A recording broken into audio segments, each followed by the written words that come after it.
want to welcome you to the UNLV College of Education Home Scholars Research and Mentorship Summit. This is our second summit that we've provided. First summit was provided in August, and so this is a follow-up. August focused on mentoring, and this summit focuses on research. I'd like to begin with a land acknowledgement by emphasizing that we live on Positionality, which is called power land. That's the translation of it. I acknowledge that UNLV has, and the wider Las Vegas area is situated on the traditional sacred homelands of the Nuwuvi, the Southern Paiute, translated as the people. The Nuwuvi say that the land that we live on is alive and imbued with power. This land, spanning 4 states, includes what we know as Mount Charleston or Nuvagatu and the Spring Mountain Recreation Area. This area is central to the Nuwuvi creation beliefs. The land, the flora, the plants, and the water are all connected and believed to have a spiritual purpose. So we profit, we entertain, we hike, we recreate on lands that are sacred and that are the center of the Nuwuvi creation beliefs and their universe. I want to start by thanking several people who have worked really hard to make this happen. I'd like to thank Dean Hayes in the College of Education, who, through her vision, decided that we needed to sort of reshape our Home Scholars program, and that the research summits initially that we provide for students at our campus, we hope to make them available to the national organization. So I would also like to thank Jan Bach through his technological expertise, who always makes this happen, to Nancy Weaver, who was over all of the marketing and the registration process, and then to the mentors for this year, Dr. Liu, Dr. Rincon, Dr. Leverett, and Dr. Rains, who have committed to working with our home scholars. I'd like to start with introductions of those individuals who are here. We have 5 home scholars, and basically let me give you some information about the Home Scholars Program. The Home Scholars Program is part of a larger organization, the American Association of Colleges for Teacher Education, known as AACTE. The Home Scholars Program was developed to assist students who self-identify specifically as racially and ethnically diverse and who are pursuing graduate degrees in education with the purpose of entering academia. So the program that we have sculpted out focuses on helping students to be more intentional in how they craft not only their doctoral path and the dissertation, but how they can use their initial research, their initial mentoring networks to establish a career in academia. And I use the word intentionality. Intentionality indicates that one understands one's own responsibility in how we shape our life, our work, and our career. And that is a goal, mantra, theme that I have in how I work with the home scholars in our program. So I'd like to begin with some introductions of those who are connected here. My name is Sherilyn Pollard-Duradola. I'm a professor in the English Language Learning Program, but I'm also the coordinator of the Home Scholars Program. My research focuses on early language and literacy for multilingual learners. So I'm going to ask you to introduce yourself by first giving us your name, the department or university where you are located, because we had some registrants who are from different universities, and just a sentence about what is the centrality or essence of your research. So I'll just repeat that. You'll give your name, your department, and your university, and just a sentence about what you consider to be the centrality or the essence of your research. And so I'm going to ask you, I'll call on the first person, but I'm going to ask you to call on the person that is that is next to you, proximity on your screen.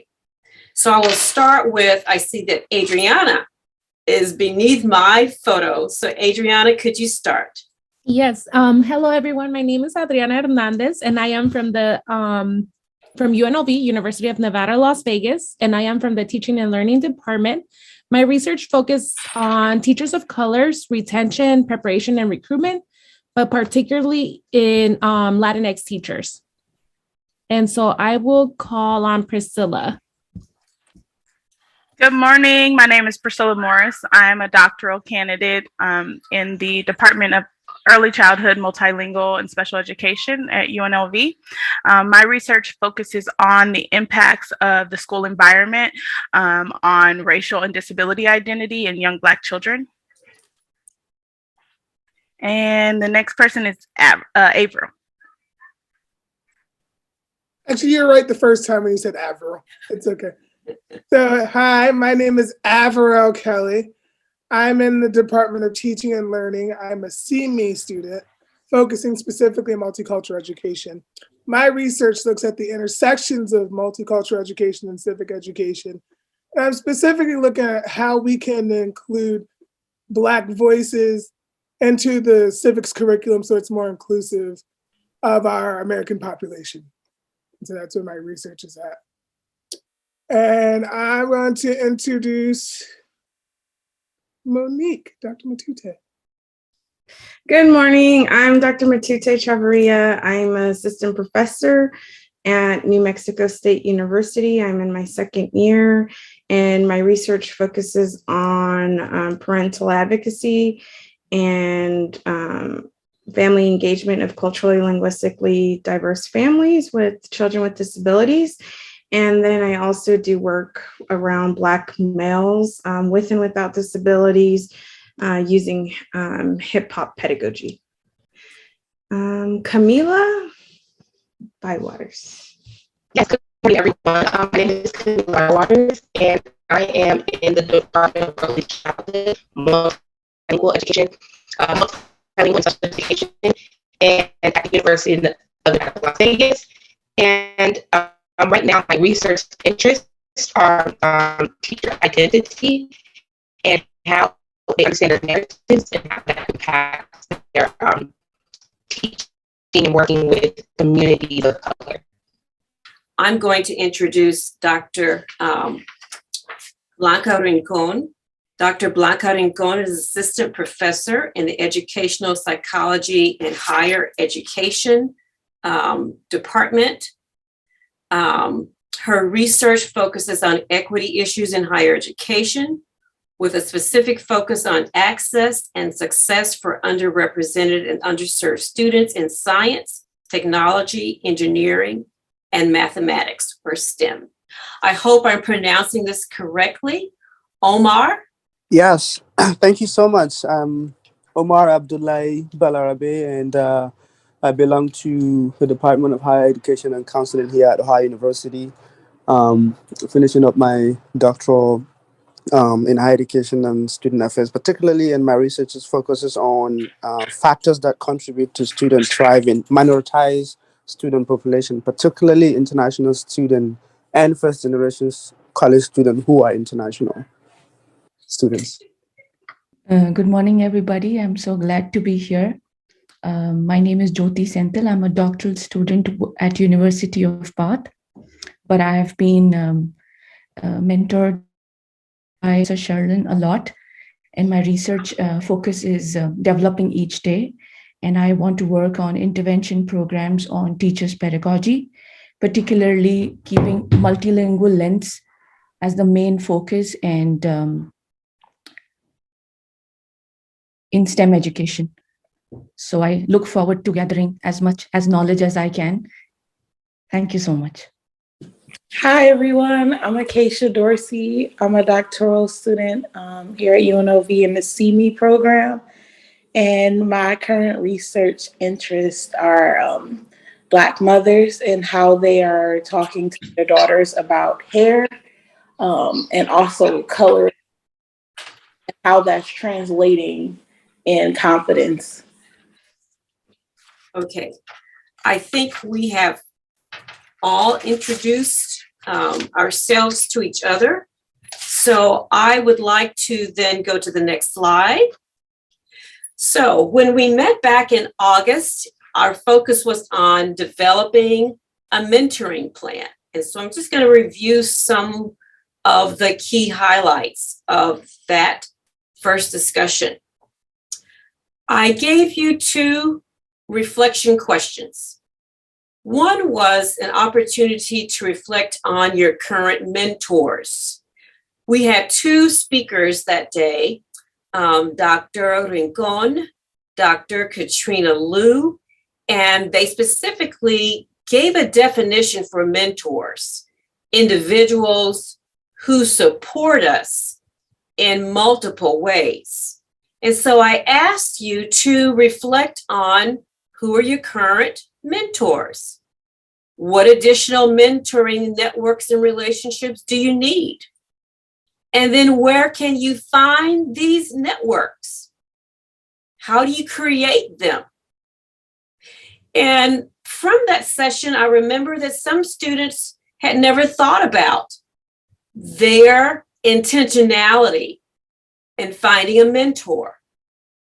And both of the speakers shared that on their path, beginning as doctoral students, their mentors were sometimes their advisors, but they did not rely on advisors. They had mentors beyond those who were their advisors. Some found mentoring in professional organizations that they belonged to, because there's always a graduate, there's that light. There's always a graduate focus in professional organizations. Some found mentoring by reaching out to scholars that are known in their field, emails, asking questions, following up on things. But the key idea was that we each take responsibility for our mentoring, and each of the speakers emphasize how they continue to stay in touch with their mentoring. Dr. Matute provided a different perspective. She provided a perspective as a former doctoral student who had accepted a position as an assistant professor. So the memories that she shared with us were very fresh and very relevant. And she also emphasized how she took responsibility in working with people who could shape not just her research, but also her initial journey, her career path, looking for the right position for herself.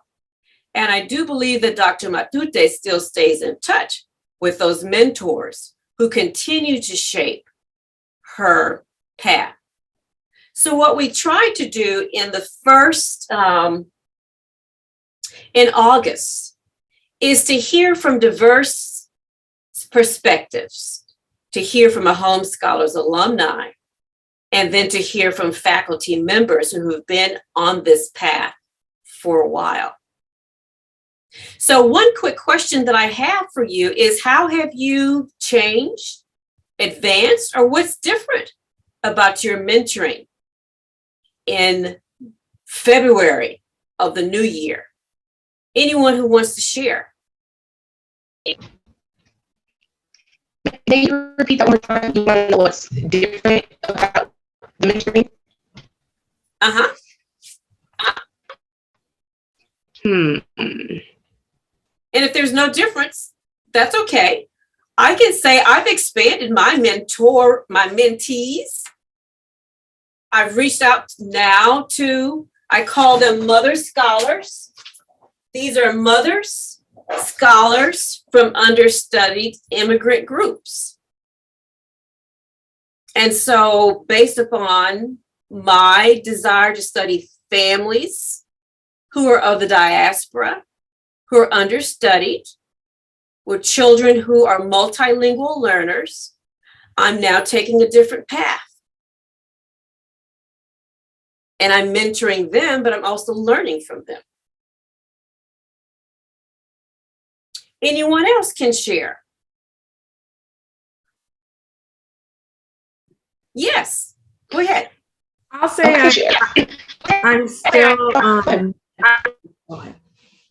think you got to echo. There you go. I'd say I still have regular interactions with my mentors that I spoke about in August. But now I have, I guess I have two new mentors. One that used to be here, assistant professor. She's now associate professor at University of Texas, Austin. So she's mentoring me. We meet maybe about every 2 months. And so she gives me guidance on how to navigate P&T here. So that's helpful. So I have mentors here to help me through the process here as well. So I kind of expanded my mentorship here. Very good. Very good. Taking the responsibility for doing that, because that was a decision that you made. Yes, Jyoti, did you want to say something? Yes. I'll keep it short, but I would like to say that when I moved from India to US and then my university is still back in UK, I felt I was displaced. I didn't know who my mentor is, who my advisor is. But having said that, when I met Professor Sherlin, I think the guidance that she gave me has changed my thinking process. Also, the small, I would say every single detail that is needed for me to reach my goal and my path is helped a lot through communication, through a lot of brainstorming, and also asking her help. Am I in the right direction? So these may be, a small key, maybe small parameters reaching to the bigger goal, but this has helped me a lot. Okay. Thank you. Thank you. Thank you all for sharing. And so the second question that you had was to think about your doctoral path, to think about what potential goals can you accomplish as you navigate your doctorate that are related to your publications, your conference presentations, and your teaching. And then we talked about obstacles, because each speaker, both former doctoral student and alumni of the Holmes Scholars Program and faculty, talked about potential obstacles and how can you navigate around those obstacles. Do we have any thoughts from anyone in terms of any obstacles that you faced, that you felt that you found a solution for working around? I think I can respond to this. Sure. And that is, I remember when we first had our first meeting in August, and you gave out the outlines of what we had to do to be at Holmes Scholars. And your two big lofty goals really terrified me. And that was publication, like a writing, and then conference presentation. And then I remember you required us to actually put in for a conference for the Holmes Scholar Conference. And I remember like days before, like encouraging myself, like to get out of my comfort zone and put myself out there and share my research. And so for me, just reading, like filling out the application to present at the Holmes conference and then getting that acceptance was difficult, because now I had to be comfortable with my own research to be able to share it with the world, but I also feel like I have the knowledge to share something new and expand the thinking. And so for me, that has been like an obstacle of just learning how to get out and share what I'm researching and being able to be comfortable doing that. And that was a very uncomfortable situation as I was filling it out. But once I got the acceptance letter, it made me realize like I do have something to contribute to this conversation. Wonderful. You do have something to contribute. That sounds like a mantra. Anyone else? Any obstacles that you faced and you're finding a solution around it? I think for me, overcoming obstacles was really remembering my purpose behind why I started this. I'm sorry, yes. That's okay, no problem. I'm sorry, 1 second.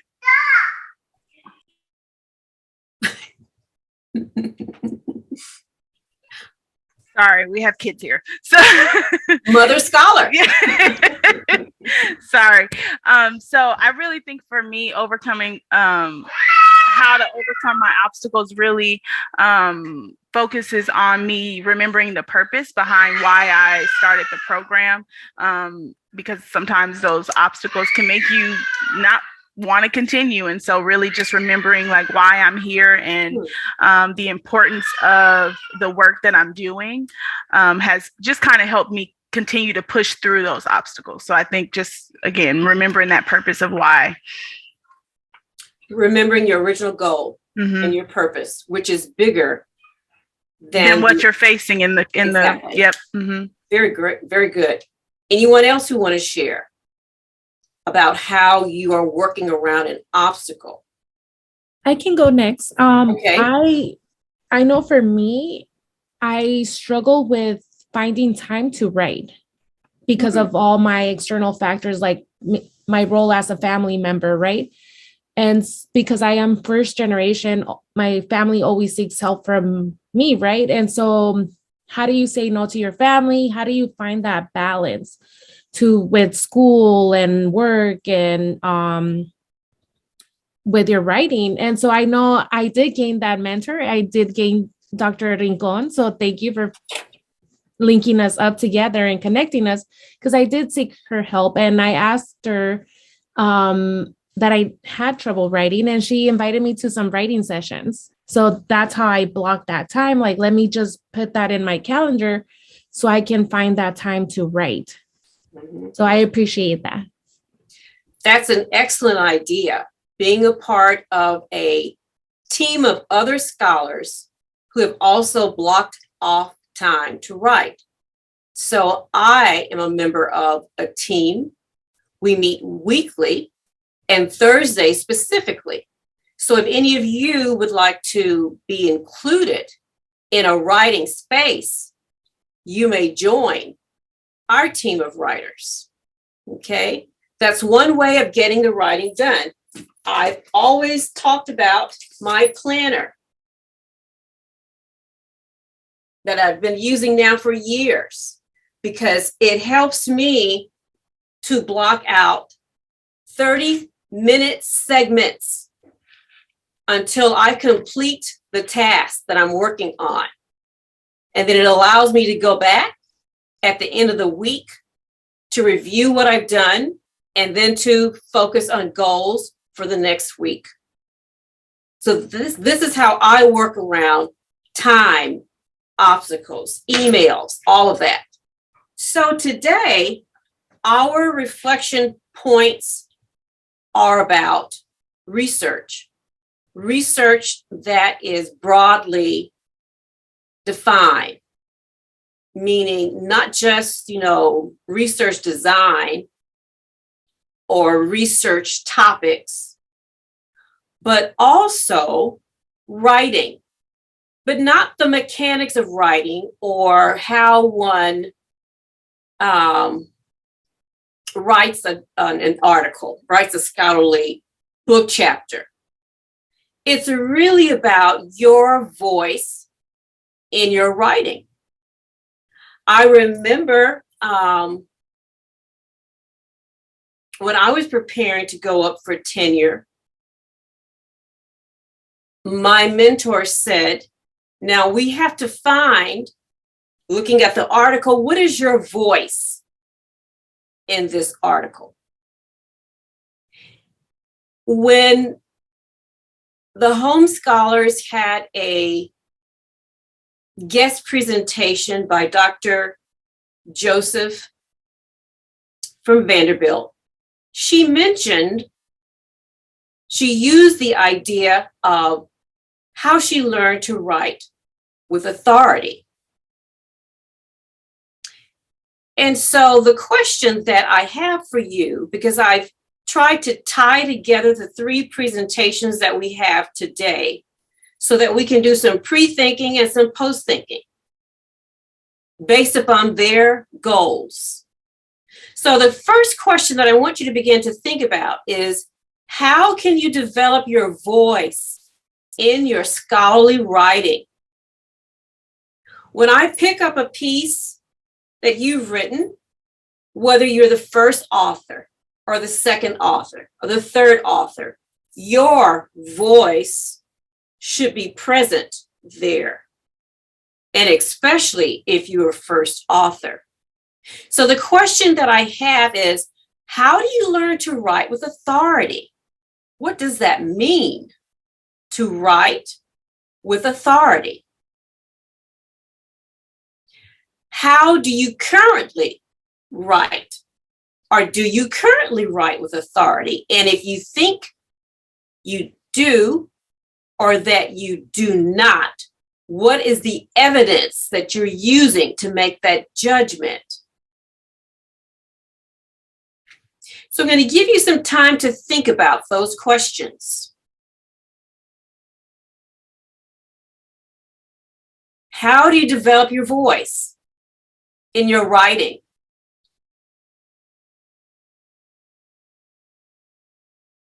It is how you will be known in the field.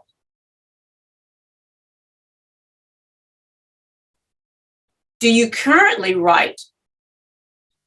Not just write, but do you currently write with authority?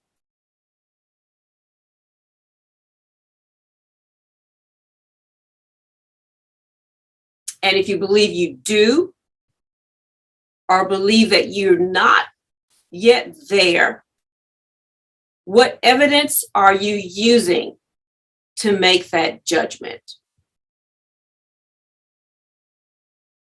What are your thoughts?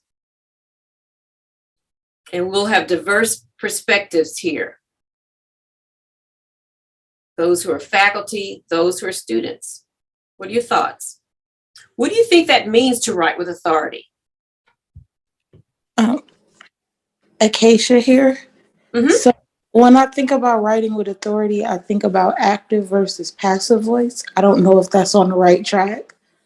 But I know I get nervous in my writing because a lot of times when I read a source, I forget to cite the source. So I'll just talk about it as casual knowledge when I'm writing. And then I'll go back later like, oh my goodness, like I have so many things to cite that aren't correctly cited and I have to go fix it. So for me, I'm working on making sure I remember to cite things that I read from somewhere and that are not directly from my lived experience and instead from my read experience. Okay. And you can write from your read experience with authority because of how you shape what you've read to support your ideas. Thank you, Acacia. But I'll answer because I've had an experience about this actually as a student. And last spring I took a class and I finished the class and my advisor was like, I like what you say, but you need to start writing with authority. And I think for me, it took me to really get through my comps to really start to realize, how do I balance what researchers are saying, kind of like what Acacia was saying, how sometimes you are reading all this material and you have similar ideas. How do I cite this information and how do I balance with, this is what I believe, and then this is what other scholars and researchers are saying. And I feel like sometimes I juggle with like, oh, I have to have all their research because it makes me sound knowledgeable about the experience. But then I feel like I'm diminishing my voice and my value and my contribution. And so I've always kind of struggled with, how do you get more comfortable? And I think it just takes time and more writing and getting comfortable writing and understanding your research a lot deeper. But that was kind of my own experience I had to deal with right after taking the course. And I would say my advisor said I got better, as I did my comps. And I think the more I work through my dissertation proposal, I'm finding myself becoming more comfortable finding my voice. But I'm still kind of not sure really what it is, to be honest. Dr. Matute, you've been an assistant professor now for a couple of years. How do you respond to this? I think you just have to have confidence in your work. I know I struggle with it sometimes writing. So I am part of a writing group. So I look there for support. And oftentimes Priscilla and I write a lot together as well. And so when we're stuck, we kind of bounce ideas off of each other and work through those little areas where we can gain our confidence and know that we could push through the manuscript, or in her case, her dissertation. Okay, thank you. Jyoti? Yeah, I would agree that I think to me, it is writing with confidence has come slowly. I would refer to a lot of readings, which is good. As Avril said, you want to sound knowledgeable. But now, after 2 years, I feel that I am wanting to say what I feel and then support with a scholar that, yes, maybe I am on the same lines, and it has taken time. Also, there's a fear when somebody is always, marking you, or so you feel that, okay, I need to create a balance of telling them that, yes, I am well-read, I understand the concept. On the other side, trying to give your own voice. So confidence, I think, has helped me, but there's a long way to go. Do you think it makes connection? I think so. Yeah. I think so. I think it does take time. Anyone else who wants to share? This is what Dr. Joseph is going to be talking about today. She's going to request that you're in breakout rooms, and she has some tasks for you around this issue, writing with authority. The second question that I have for you is about research design. The question is, how can culture influence the design, the implementation, and interpretation of data and findings in a research study? Culture, we can define as our worldview, what we bring to the table in terms of our perspectives, how we've been raised, our value systems. And then what are some strategies that you can use to ensure cultural accuracy in your research practices? So I want you to think about those two questions. How can culture influence the design, the implementation, and the interpretation of data and findings in a research study?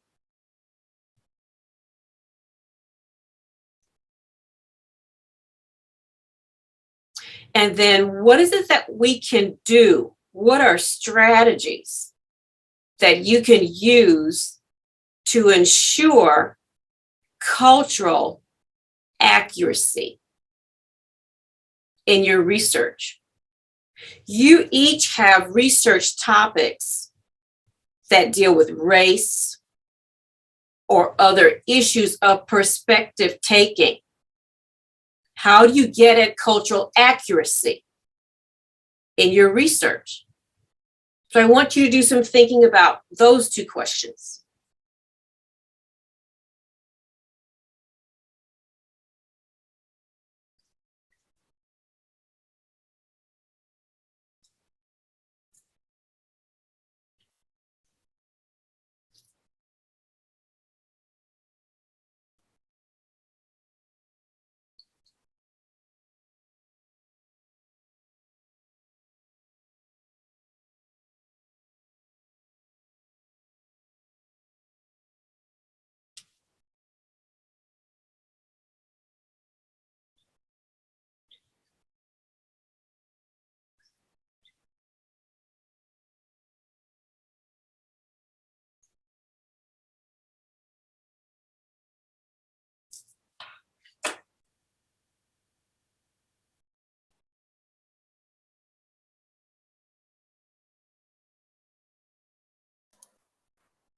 I'll give you 1 more minute to think about that.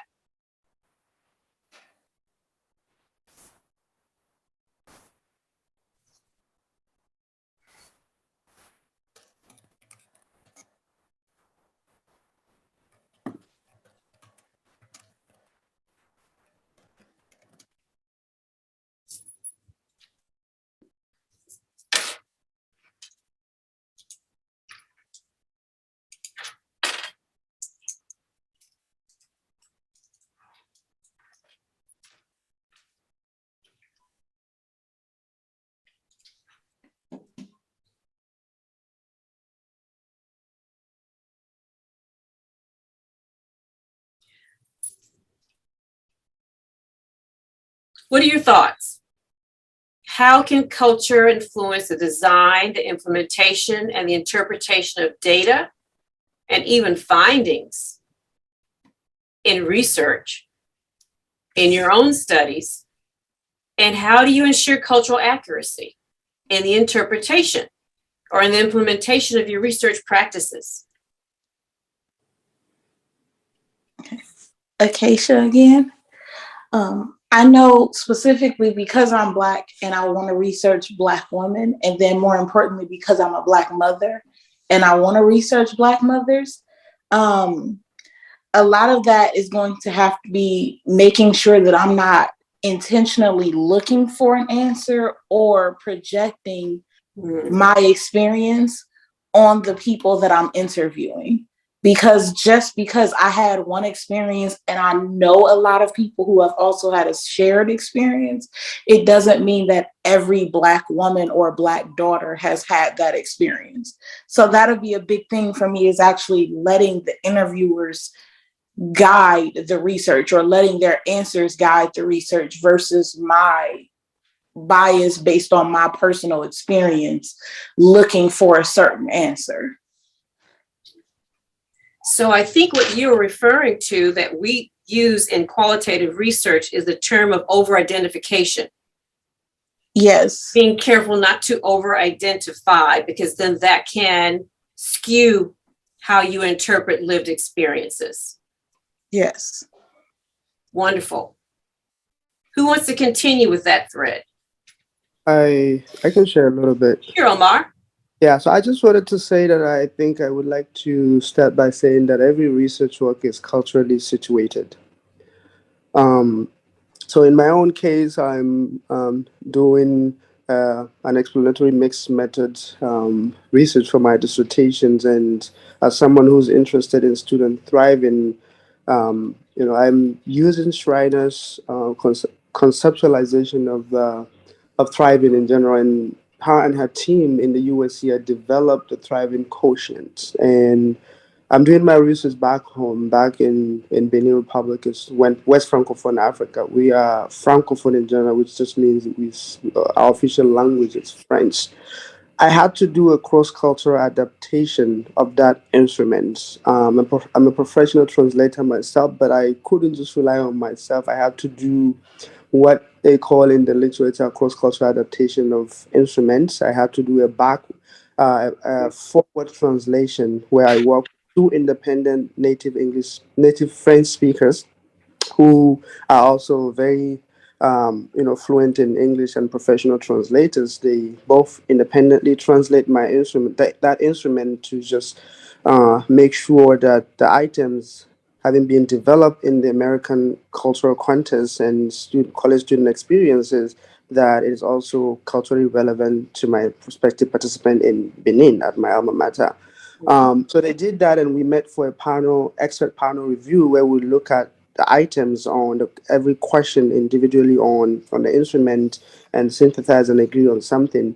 I had to do another backward translation where I work with two independent translators also who are native English speakers, but are also professional translators who are very fluent in French. So without showing them the original English version of the instrument, they also look at the translated, version, that French version that the other group translated. They translated it back in English, and then we met back. They look at the original instrument, and we were aiming for conceptual understanding, not for conceptual meaning. We did that, and I had to test the instrument, and there were some items that are not really just relevant to my instrument, like my prospective participant, like academic advising is just not a big thing back home.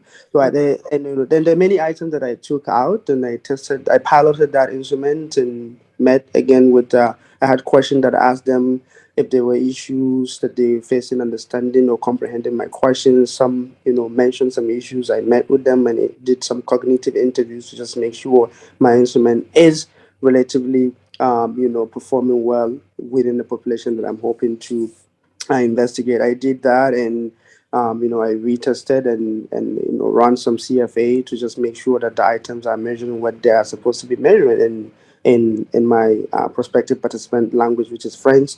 So I did that, and I'll be collecting my qual data. I have to go through some training in terms of cross-cultural language because I'll be collecting my qualitative data in French.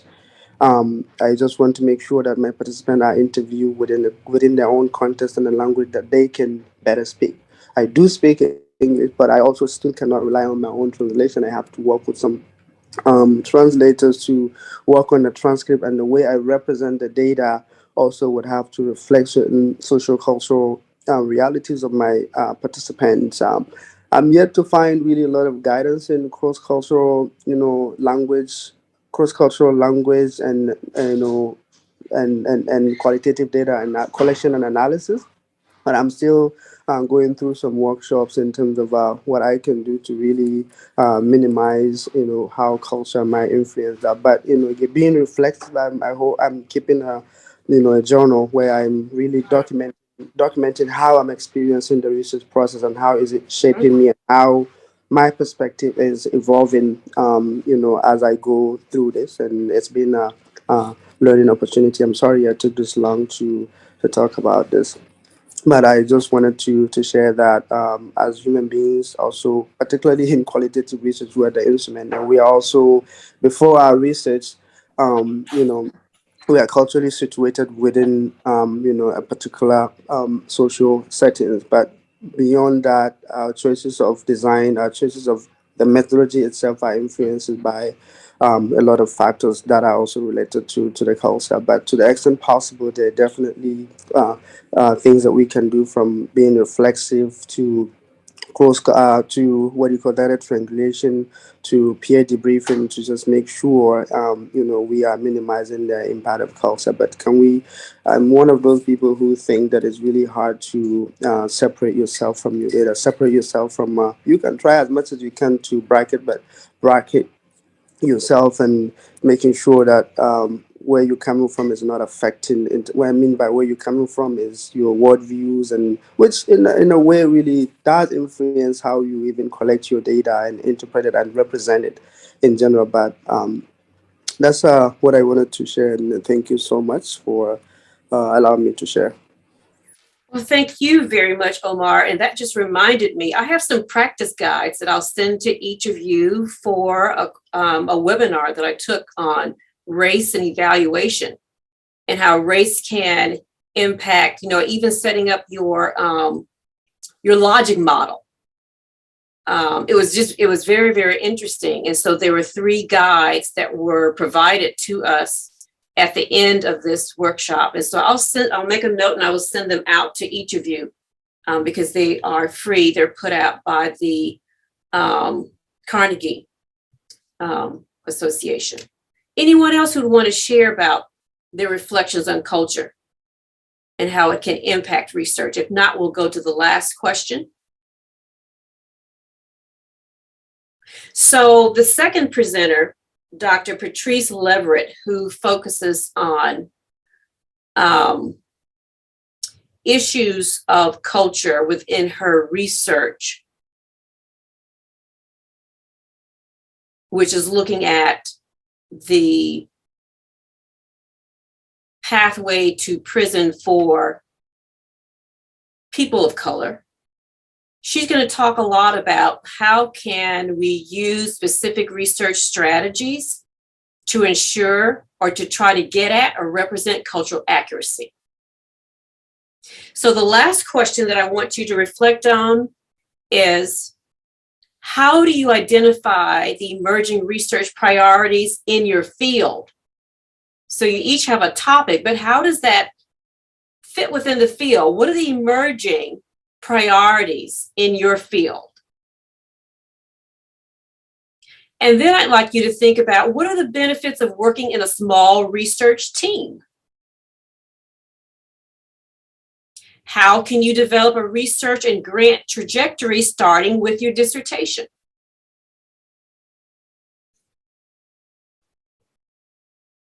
Dr. Gwen Marchand, who could not be with us personally today, created a PowerPoint with her discussion where she's going to focus on how do you identify research priorities in the field that can be used for funding purposes to reshape your own research. We've talked a lot about how to develop a research trajectory. We had a speaker, Dr. Kyle Higgins, for the Holmes scholars, who talked about this specifically. But in this presentation, Dr. Marchand also focused your attention on what are the benefits of working in a small research team. So I'm going to give you some minutes to think about these questions.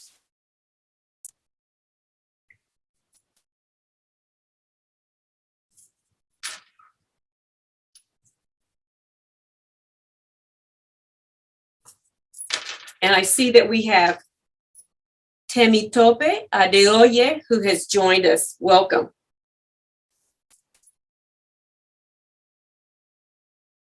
Okay, let's discuss this briefly,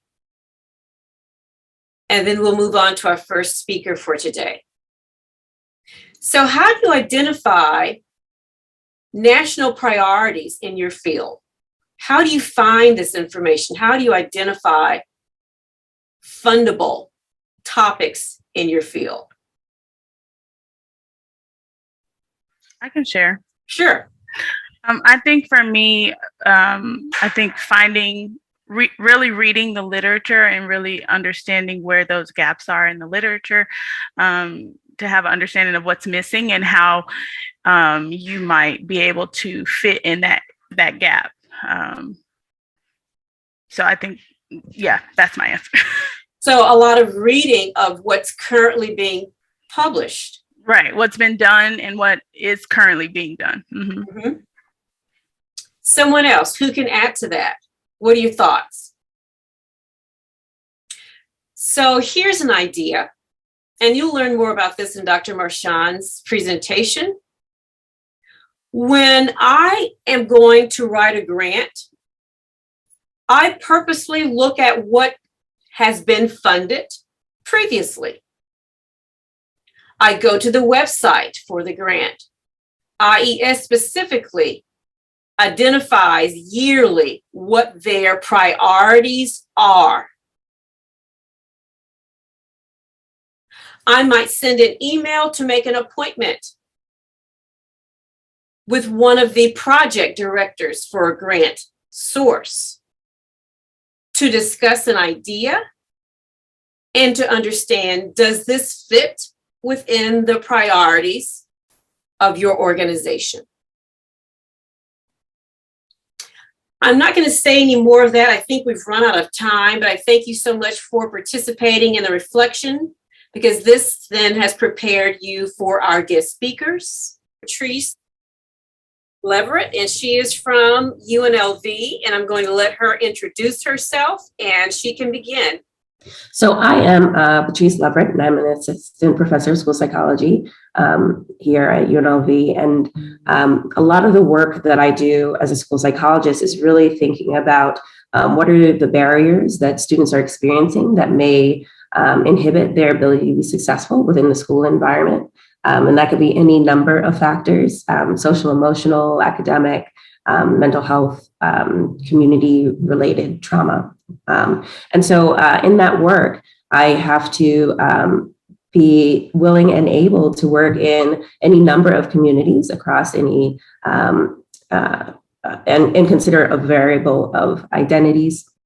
And so today what I want to talk a little bit about is how we think about our practice in working in minority communities, because there is a history of moving into certain communities, taking what you want and leaving that people have experienced time and time again that makes them hesitant or resistant to engage in the research process. I think we're seeing that a lot now as we talk about the COVID-19 vaccine, right? Who wants to participate and who doesn't? And there's a myriad of reasons why that is happening. And it doesn't come from nowhere. It comes from a place. It's contextual. And so I want to talk a little bit about some of the things that I think about as I work in minoritized communities. And then I will hope that you will join in as I'm going along. If there's any questions, comments, or things that you're thinking about in your own work as you think about how we build trust and partnership. I want to start with a land acknowledgement. The University of Nevada is on stolen land, right? And so we want to recognize that the university is situated on the traditional homelands of the Nunavut Southern Paiute people. I think it's important to make that acknowledgement at the very beginning because we take for granted the communities that have come before us, the sacrifices, and so I just want to put that out there, and it's something that I try to be intentional about doing in any presentation. There is a website you can go to at any point in time to figure out the current land that you're on and who they belong to, and so I can share that if that is of interest to any of you. Okay, so I'm going to start with kind of a little bit of an introduction. And really, my introduction is just kind of my positionality statement, right? So we talked about that in the last presentation, so I'll do a little of that. We'll talk a little bit about the purpose of research and then its harms. Then we want to talk a little bit about why it's important to include various voices, right, in the design and implementation of research, right? And so all throughout the process, we can include community voice. And then I'll talk a little bit about some of the work that I do currently within the school district and how I kind of aim to increase the voices of parents and community members in the design and implementation of research. Okay, so things that you should know about me that brought me to this place. Well, one, I'm a New Yorker, so we're prone to saying what we want when we want anyway. And so during that time, I was an elementary teacher, a special education. And I noticed in my classroom, the focus of my classroom were students with behavioral and emotional challenges. And in my 5 years there, they were almost always exclusively Black boys. How one can be in a classroom for 5 years in special education and only have Black boys in their classroom became something that was it was so normalized in that space and so horrifying to me that would then became necessary to do a deeper dive into how special education decisions are made, who ultimately gets a say, how we're informing parents of kind of their rights and responsibilities. And then ultimately, how do we protect these little Black and brown bodies? And so as I was moving through my career, I had several arguments, strongly worded discussions, discuss what was happening, that it was only children of color who were being identified for special education, and the fact that once they got into special education, there was never a pathway for them to get out. It was just this place where you leave Black children. And so at some point in time, a school psychologist that I was working with suggested that if I had other solutions that I wanted to try, that perhaps I should go back to graduate school and become a school psychologist myself. And so I did. I left teaching and went to the University of Wisconsin. At the time, it was the #1 school psychology program in the country. It is also one of the widest spaces I can think of to exist in, right? And my interest at the time was the treatment of Black youth in special education, right? Which is not really, and the role of the school psychologist in perpetuating the racism and bias that put them there, right? And so as you can imagine, as I was trying to roll out this project, there was some hesitancy from the scholars that I was working with at the time to say, well, there are various factors and we can't just point to kind of one thing, which is true. But it's still a conversation that we needed to have. Also at the time, quantitative research was considered to be the only way to do research. And therefore, my desire to talk with children who in some spaces aren't considered to be fully human, to talk with children and then maybe children of color, was not an option available at the time. They had no model for what that would look like, and they had no scholars who did any qualitative work. So it was an uphill battle. That being said, it's what I decided I was going to do, and so it's what we did. As a result, I had the opportunity to spend a lot of time in community spaces.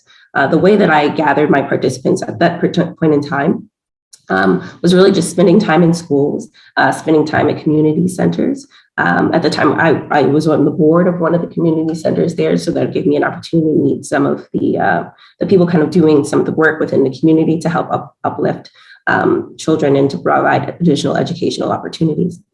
I went to various churches to get a sense of kind of where families were and to fellowship with them. As a result, I was able to get participants in my study, because one of the things that my advisors at the time were saying is Black families don't participate in research. You're not going to get enough participants, and as a result, you will not get your dissertation, right? And so within 1 year, I was able to get enough participants, and there was active interest from others kind of outside of the scope of my search to participate, right? And so that was helpful, I think, for the institution to see that if you're really making strides to have relationships, then yes, you can in fact get the participants that you're looking for. And now they're more open to that kind of work.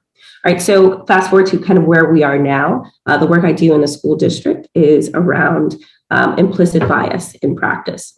And so we'll talk, I'll show you some of the numbers here in Clark County School District about kind of what discipline looks like and who's being disciplined. And a lot of the conversation around that is poor home training or a lack of money or,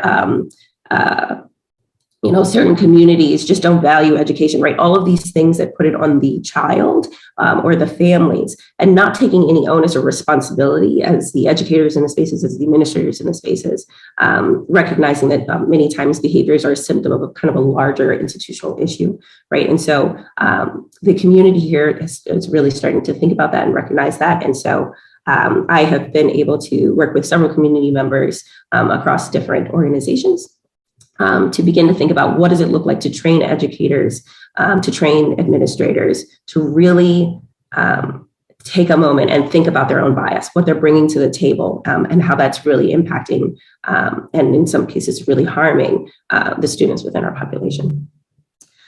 So that's where we'll begin, okay? All right, so the purpose of research, there are many reasons why we conduct research, right? It has the potential for positive change. We can identify certain issues or problems and then begin to collect information in order to kind of tackle some of those issues. We do that in any number of ways, right? You all have various styles in which you're collecting your research and information. And if done correctly, it can be used for systematic change, right? Changing things kind of from the top down and not just focusing on one individual issue. It could be used for the treatment of the well-being of society, right? We're seeing now pretty intensely some of the harms and the hurts that people are experiencing at a societal level, right? And it's kind of being amplified in this world in which everything can be easily accessible in a TikTok video. As we think about some of those things, we recognize that there are ways in which we can begin to engage and have conversations about that. We can use that research for educational interventions, right? Identifying certain gaps in people's knowledge or understanding and helping to close some of those. We can also think about research as a means of policy change. Since my time here at UNLV, I've written a few policy white papers to go to the legislative session to really push on ways in which research is demonstrating how we can really enact difference in the lives of individuals if we're really willing to tackle some of the issues that we're seeing, such as developing anti-racist education, thinking about mental health supports and structures and making that accessible, right? There are ways in which we can take the research and really inform things kind of on a national or even international level if we're willing to kind of use work in that way, right? So there's a lot of potential for research. Okay, but we also want to recognize that there are harms that research has caused historically and present day that causes individuals to be very cautious about the ways in which they choose to identify or engage in research. When I was conducting research in Wisconsin, one of the things that came up all the time was people come in here, they ask us to participate in these studies, and they never come back and tell us nothing about it. They just use our kids and go, right? And that's so horrifying to hear, right? As a researcher, that is what you think of me when I walk into the door. So there had to be a lot of conversation about how are we going to communicate this information? How are we going to come back and have a kind of meaningful dialogue? What am I doing to protect their children's identities, voices, and experiences? Right? I had to make that very transparent. I had regular focus groups so that I can get feedback from parents about kind of how they wanted to see their children protected and what I was going to do with that information, particularly because it was about students' experiences with discipline in hopes to change some of that, right? So are you going to go to the school district and encourage them to do these following things? Yes, absolutely, right? And so we had to talk about all of those steps and make it as transparent as possible. Right. And the reason that we do that is not just because we have IRBs, right, these institutional review boards that make us say we have to say, what the benefits or the losses are, but because historically that has not been done in Black and Brown communities. It just isn't being done in the way that we would expect it to be. All right. And so I wanted to take a step back and talk about kind of how the IRB came to be. Many of you may be familiar with some of this, but I just want to make sure that we're coming from the same kind of historical understanding. So there was a period in time where science felt that it was that anything that was done in the name of science was for the greater good, and therefore there could be certain exceptions made on the treatment of people. As a result, there are many things that went overlooked, ignored, and in thought of it being for the greater good. When we started to see some of that publicized more was around the Nuremberg trial. So after World War II, there was an understanding. There was a discussion about how scientists used Jewish individuals in research studies that were horrendous, right? Trying to figure out the impact of certain pathogens on their bodies, removing limbs, just horrendous treatment of individuals under the guise of using that as information to move the field forward in terms of science. And so when some of that information came about through the Nuremberg trials, it was discussed that there needed to be some kind of way of, what is the right word? Just kind of reviewing research plans and intentions in order to protect human subjects. And so that was kind of where some of that discussion started. And while we were having that conversation about Jewish individuals, that was not trickling over into some of the other communities. And so there was also the Tuskegee Experiment, which I'm going to share a little clip about, and which was primarily around African-American farmers and their use in studies as well. Let's see if I can play this. Let's see. Let me go back. So 1 second and share sound. Okay.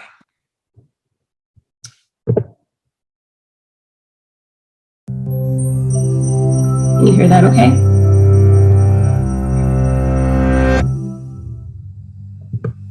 In the 1930s, the United States was ravaged by syphilis. This sexually transmitted infection afflicted nearly 1 in 10 Americans, producing painful sores and rashes that persisted for roughly 2 years. After these initial symptoms, late-stage syphilis was known to cause organ damage, heart and brain disorders, and even blindness. It was incredibly difficult to slow the disease's spread. Experts cautioned against unprotected sex, but the infection could also be passed during childbirth. Worse still, existing treatments like mercury and bismuth were considered unreliable at best and potentially harmful at worst. Today, these heavy metals are classified as toxic, but at the time, doctors were still uncovering their dangerous side effects. Amidst the uncertainty, healthcare professionals had two key questions. Did late-stage syphilis warrant the risks of existing treatments? And did the infected individual's race change how the disease progressed? Many physicians were convinced syphilis affected the neurological systems of white patients and the cardiovascular systems of Black patients. There was little evidence for this theory, but the U.S. Public Health Service was determined to investigate further. In 1932, they launched a massive experiment in Tuskegee, Alabama. The town had already possessed a small hospital, and the area was home to a large population of potential participants. The PHS collaborated with local doctors and nurses to recruit roughly 400 Black men presumed to have non-contagious late-stage syphilis, as well as 200 non-syphilitic Black men for their control group. But their recruitment plan centered on a lie. While the researchers planned to observe how syphilis would progress with minimal treatment, participants were told they would receive free drugs and care for their condition. At first, researchers gave the men existing treatments, but these were soon replaced with placebos. Under the false pretense of providing a special remedy, researchers performed painful and invasive spinal taps to investigate the disease's neurological consequences.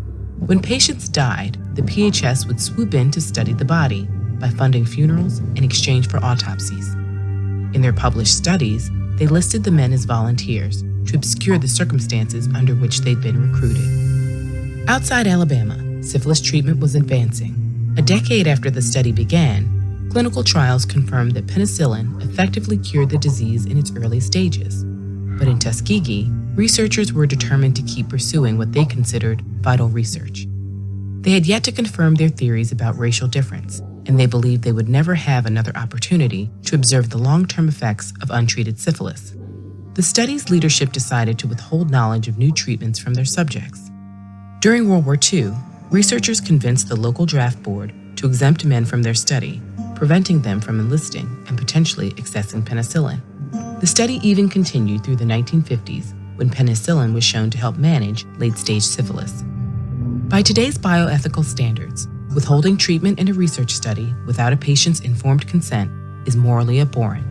But for a large part of the 20th century, this practice was not uncommon. In the 1940s, U.S.-led studies in Guatemala infected numerous prisoners, sex workers, soldiers, and mental health patients with sexually transmitted infections to study potential treatments. And other studies throughout the 50s and 60s saw doctors secretly infecting patients with viral hepatitis and even cancer cells. Eventually, researchers began objecting to these unjust experiments.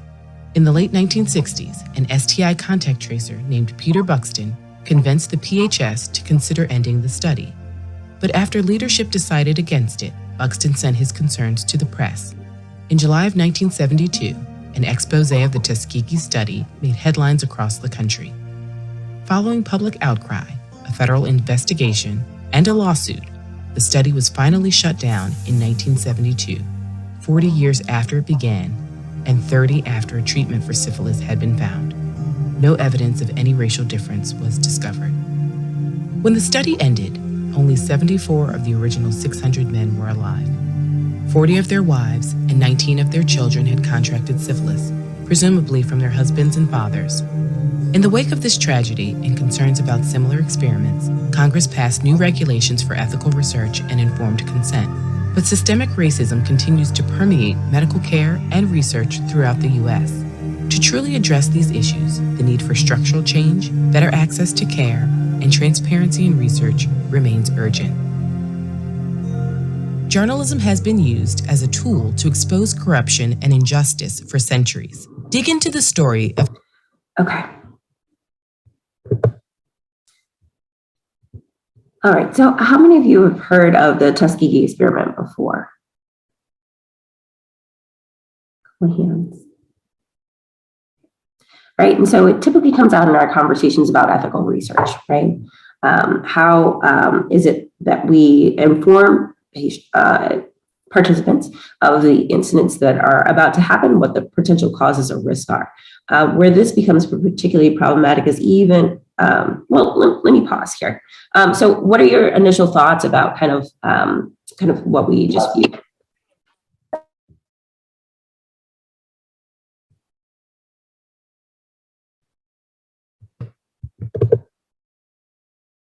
So I see several of you have kind of heard of this before. When you first found out about the study, and what were some things that came up for you? So my first initial thought, and I have my camera off because when I'm talking, because it helps, so I'm not breaking up.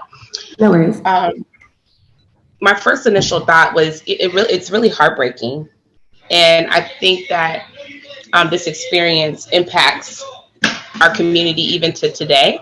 Mm-hmm. And the thought for me is like, how do we move beyond this? How do we move beyond the mistrust? Mm-hmm.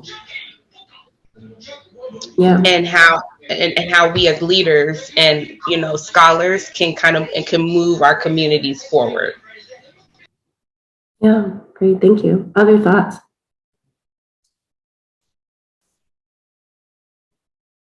My thoughts have always been that there are different rules for different groups of people. That it's acceptable to, it was acceptable to conduct this type. The thinking was this is okay if the participants are of certain groups.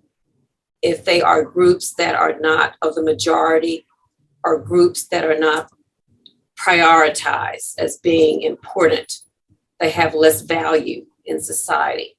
So the thinking was that it's okay to do this. Yeah. And I think at the time, I think the bias was very explicit about kind of why it was okay in these certain groups. The farmers were, for all intents and purposes, poor, right? So they had no real income coming in at the time. And so they thought, well, at least they're getting something out of this, right? The idea was, well, at least we're providing burial services. They may not have been able to provide that for themselves. Well, at least they're getting some kind of regular medical attention. They wouldn't have gotten that previously. But think about all the things that they were ultimately denied, right? Denied access to real medical treatment when it became available, denied access to join the military, which would have provided their family with long-term benefits, access to later on educational opportunities, right? And then denied access to information about how their disease was impacting their wives and children, right? They weren't even told that much, right? And so in this idea of, well, we're doing the best we can for those people, they should be grateful, right? That idea, that concept of they should be grateful is still present in day-to-day research. Well, they should be grateful that we're giving them anything, or at least we're including them in the study, right? And that is not something that anyone wants to feel about themselves, that we should just be grateful for whatever scraps that we're given. There are a couple of other studies that are popularized that you may be familiar with. Henrietta Lacks. How many people have heard of Henrietta Lacks? Okay, so Henrietta Lacks was a woman who was identified as having cancer in the 50s, and her cancer was very fast spreading. They brought her in for treatment at the hospital and discovered something unique about her cells. They continuously replicated indefinitely. They were considered to be immortal. There's a book called I think it's called The Immortal Story of Henrietta Lacks. And so because her cells replicated so quickly and survived kind of any number of spaces, they began to use her cells without her knowledge for testing certain things within the medical community. They would use her cells to study cancer research. They would use her cells to determine if how certain infections impacted the body. But they never really provided any treatment for her. She ultimately died of cancer. They continued to use her cells and not only did they not tell her, but they didn't inform her family. They continue to use her cells to this day. And her cells are part of the COVID-19 vaccine studies, right? Still using those cells to this day in order to determine their impact. But no that once the family found out, they requested that they had to stop using her cells. They felt like it was using a part of her and they felt uncomfortable with it. They refused. There was a call for them to receive certain financial reimbursements for the billions of dollars pharmaceutical companies have ultimately made from the use of her cells. They have not been paid, the family, to this day, right? And so this Black woman's cells are used all throughout the country and world in order to advance scientific research, and there was no immediate benefit offered to her or her family, right? So when we're thinking about kind of how research is done and on whose backs, right, we also need to ask in what way are they receiving the recognition, receiving the support after the fact, right? And so it's not just how well the study went, but what are the kind of the long-term ramifications?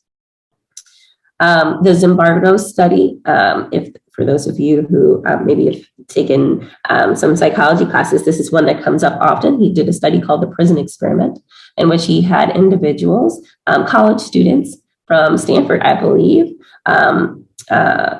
participate in a study where half of the participants were deemed to be prisoners, and the other half were identified to be guards. And the study was supposed to last 3 weeks, in which he studied kind of how power differential impacts decision-making. The idea was to help the world understand how the Nazis could have continued to engage in the ill treatment of the Jews, and how if given feedback from leadership that you're doing a fine job, that you'll continue.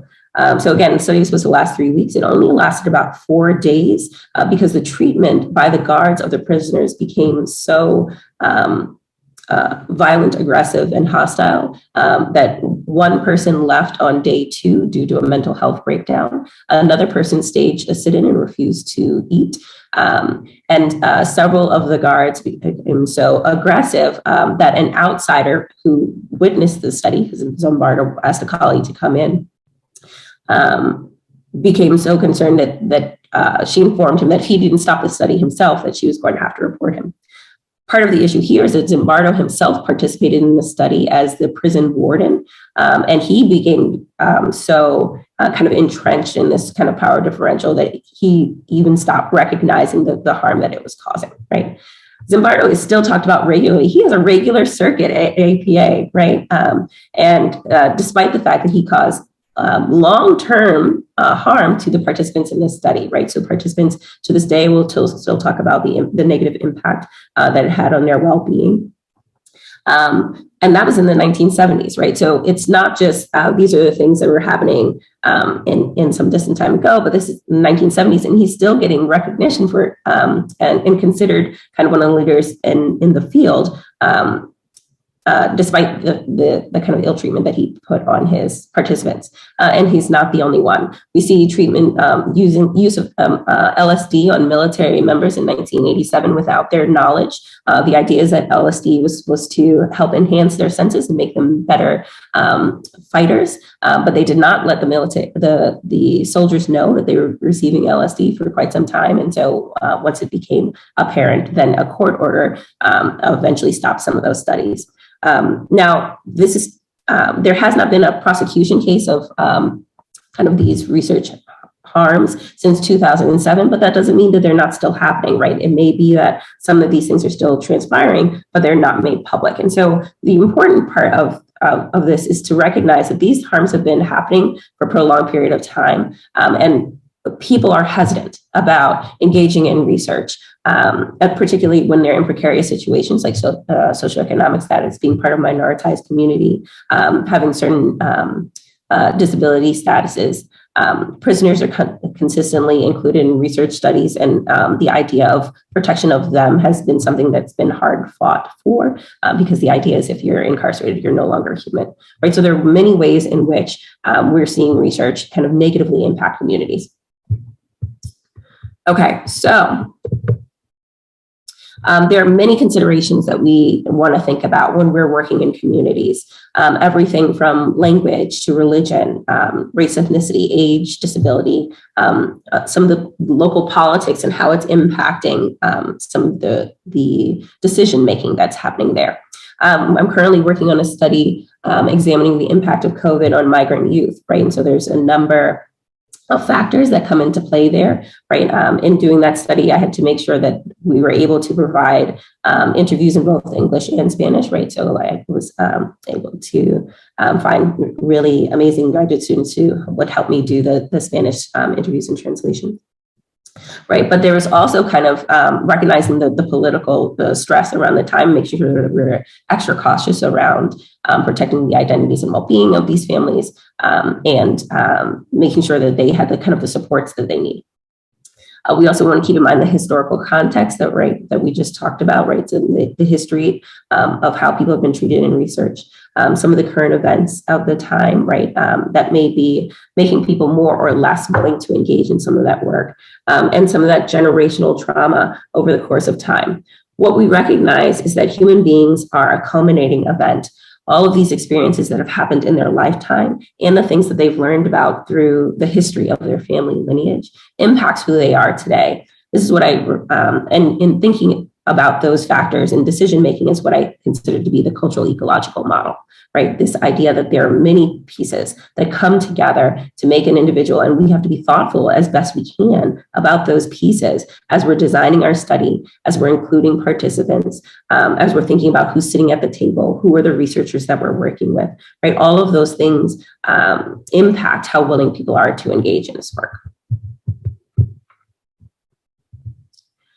Okay, so there are a number of strategies that are talked about within the research about how we can include voices, and many of you may be using some of this, some strategies as well as some larger methods. Many of you may be using some of these within the work that you're doing, right?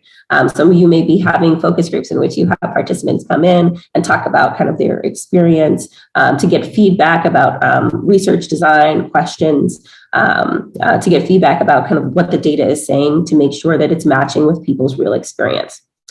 There's also a line of community engagement research, which really is about making sure that there are multiple voices kind of at the table to participate in some of the discussion. They may be engaging in the discussion, but may not actually engage in delivering the intervention or the strategies itself. When we see more of that, where you're asking community members to engage in the work, we're moving more into participant action research, right, where they are participating in collecting some of the data and analyzing it within their own communities. And then there's also decolonization research, right, which takes which goes the extra step of thinking about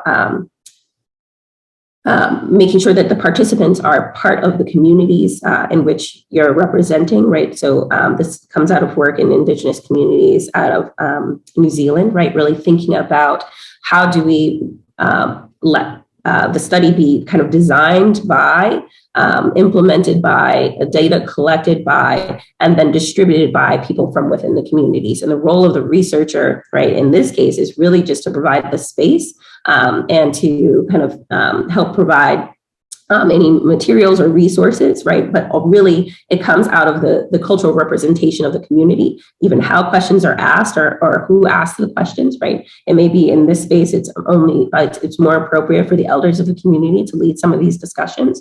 Or it may be the case that in certain communities, it is the woman's role to help facilitate dialogue or discussion that way, right? So let all of that organically come out of the culture in the community. And the idea behind this is that research in itself is so intrinsically Eurocentric and what's the other word I want to use? We'll just call it generally kind of whitewash. The culture in which it represents is primarily out of these European communities, that it excludes the idea that communities are already collecting research about their communities, right? They're already thinking about some of these problems. And it is not our role as researchers to come in and tell them how they should be doing that, right?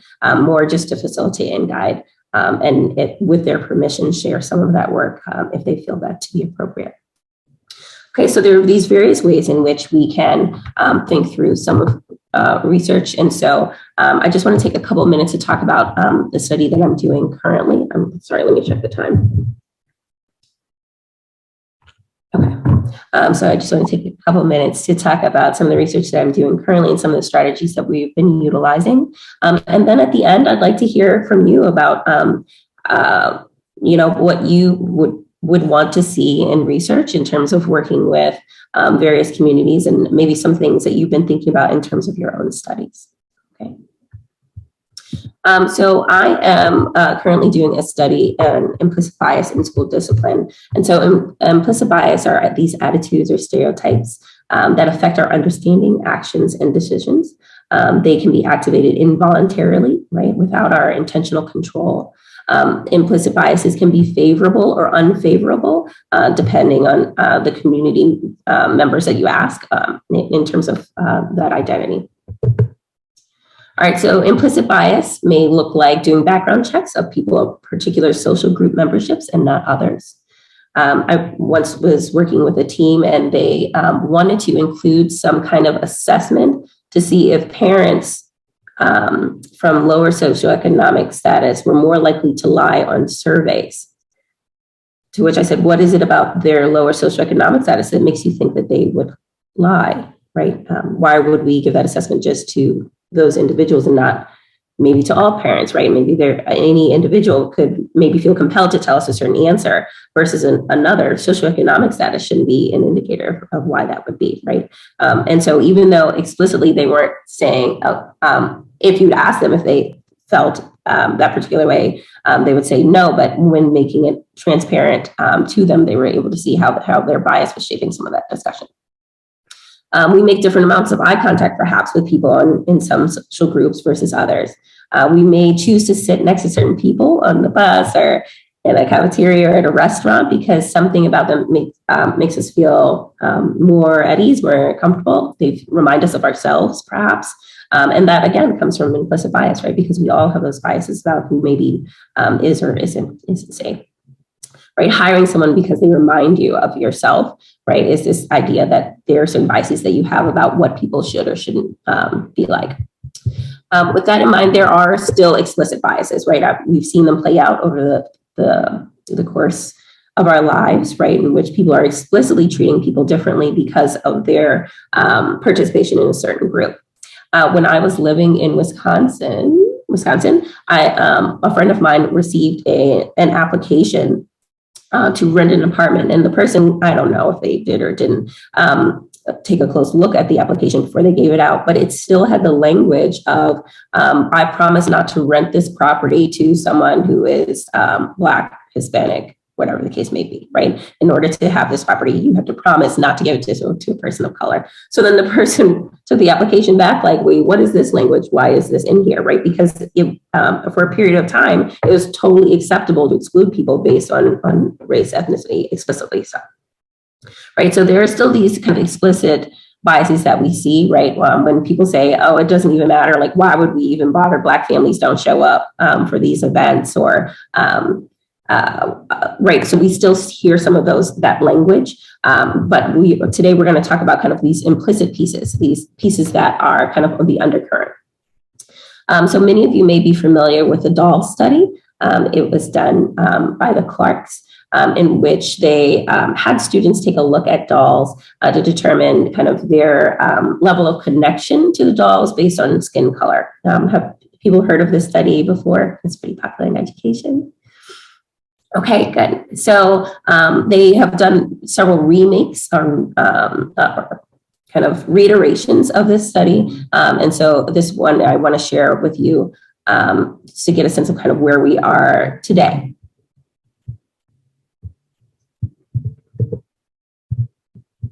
Anderson Cooper, AC 360, CNN weeknights 10 Eastern. There are lots of different colors for skin. I have questions for you about these pictures of different children. After I read the question, I want you to Point to the picture that fits the story. Are children colorblind in America? show me the smart child. Show me the mean child. Can you show me the dumb child? Show me the nice child. Is bias measurable even at an early age? Why is she the bad child? Because she's black. And why is he the ugly child? Because he He looked like he white. Why is he the dumb child? Because he has dark brown skin. Why is she the bad child? Because she makes fun of everybody else's skin color. How much do kids learn from what they see and hear from adults? Show me the child who has the skin color most adults like. And show me the child who has a skin color most adults don't like. These are questions that we, along with CNN's Soledad O'Brien and a team of psychologists hired by CNN, spent months investigating through tests, interviews with children and their parents. But they're questions that have been asked for decades. The first doll study ignited controversy in the 1940s when psychologists Kenneth and Mamie Clark pioneered studies in the effects of segregation in schools by asking African American kids to choose between black and white dolls. The so-called doll test found black kids overwhelmingly preferred white over black. Those results were at the center of the landmark 1954 Supreme Court case Brown versus the Board of Education that desegregated American schools. Now, with the first African-American president and nearly 60 years after segregation was overturned, we wondered, where are we today? How do kids see differences in race? What we discovered might shock you, but first, how we got there. Skin color, child skin color estimate. Okay, yeah. We asked renowned child psychologist and University of Chicago researcher Dr. Margaret Beal Spencer to design a pilot study for CNN and analyze the results. Our children are always near us, because we're a society. And what we put out there, kids report back. You ask the question, they'll give you the answer. Spencer's team tested more than 130 kids in 8 schools with very different racial and economic demographics. Half of the schools were in the north, half in the south. Oh, nicely done. While the country is much more diverse today than in the 1940s, the children in this project are from 2 age groups and 2 races, white and black, to better allow comparison to the original doll study. 4 and 5-year-old children were asked a series of questions about these images. 9 and 10-year-old children were asked questions about the same images, as well as this color bar chart. The tests led us to 3 major findings. First, white children as a whole responded with a high rate of what researchers call white bias, identifying the color of their own skin with positive attributes and darker skin with negative attributes. Show me the dumb child. Dumb child. Okay, why is she the dumb child? Because she has black skin. Show me the mean child. Why is he the mean child? Because she's brown. Show me the bad child. Why is he the bad child? Because he is black. Okay. Show me the ugly child. Why is he the ugly child? Because he's brown, black. Show me the child who has the skin color most adults like. And show me the child who has the skin color most adults don't like. Show me the child who has the skin color most children like.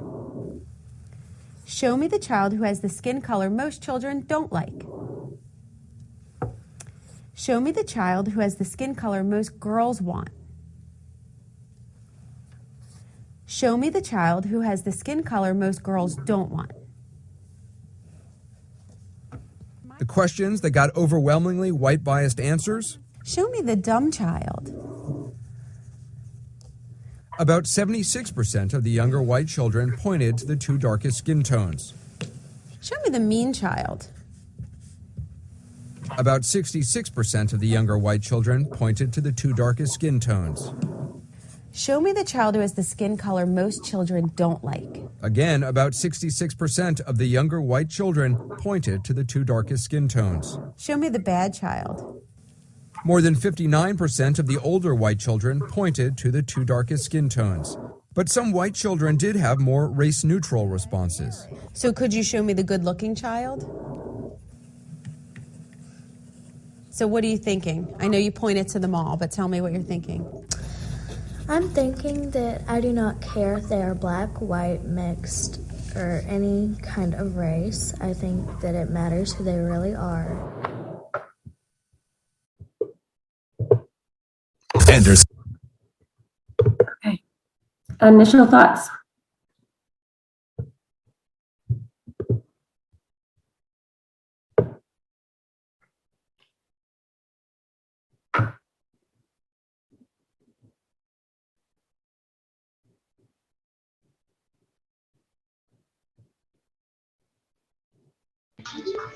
So my initial thoughts are, how does this happen so young?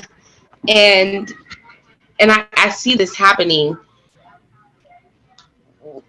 I was grading my student IEPs. They had a case study, and I noticed in the parent participant part that one of my students said, "Oh, the parent couldn't show up, and I couldn't." It was like this statement. It seemed like kind of a negative statement. Like there's already these ideas on how people act and respond, and this just reminds me that sometimes we're going into space with already preconceived notions, and I don't know. It's just, I don't know. It's heartbreaking to know that just young little kids are already perceiving that Black is bad. Mm-hmm. Yeah. Yeah, in response, I think it has a lot to do with what students are being taught. And I'd like to see a study that looks at, I know there's been a lot of movements to add more race inclusive and more supportive textbooks, for example, into the classrooms of very young students or even parents who intentionally are reading affirming books to their Black and brown children at a very young age. But thinking about, what is this idea? Like even if you take like a growth mindset approach, right? It's so much harder to get out of these fixed mindsets that we have. So I'm wondering if you need like overwhelming supportive, Black is great. If like, for example, all it takes is one student to say you're ugly because you're Black, and all of a sudden Black girls are thinking I'm ugly because I'm Black. So I'm really curious to see if the same quick comment that we make that gets students thinking Black is bad, white is good, is it as easy to just switch kids thinking to say, no, Black is beautiful, and suddenly I'm magic because Black girls have magic. So that's where my mind was thinking when I was looking at this, is how easy it is to like kind of put students into, even young children, into this mindset of these implicit biases that are negative. But is it just as easy to put in these implicit biases that are positive towards Black students? I'm sure there's research out there showing that the answer is no, but that's where my mind was going, is how easy it is to have these negative biases. And anyway, going back to my original comment and responding to Camila, I think is what you said your name was. I have a student who loves her white tutor, right? She loves this woman. She refuses to work with anyone else, but then still said to her, my mom said I can't trust white people, so I don't know if I can work with you. And so it's just interesting that students very young, she was, I think, 5 years old, really take in and trust what the adults and the people in their family tell them, regardless of what they think of. And so I had to ask, like, well, you love working with the white tutors, so where did you get this from? And she's like, no, she's a good white person, but generally I can't trust white people. And so that had me thinking about the studies you were sharing, that there's this generational trauma that happens when certain populations have been so, I guess, harmed by certain communities, that it's hard to rebuild that trust, even when you have evidence that maybe the trust should be there, or maybe it shouldn't. But I had a lot of thoughts going on, as you can see, and that's where my mind went. Thank you for sharing. It made me remember how important actions are in parent-child practices, because it's one thing to say something, but children observe your actions. So we're writing a paper about this and giving examples of what does this look like.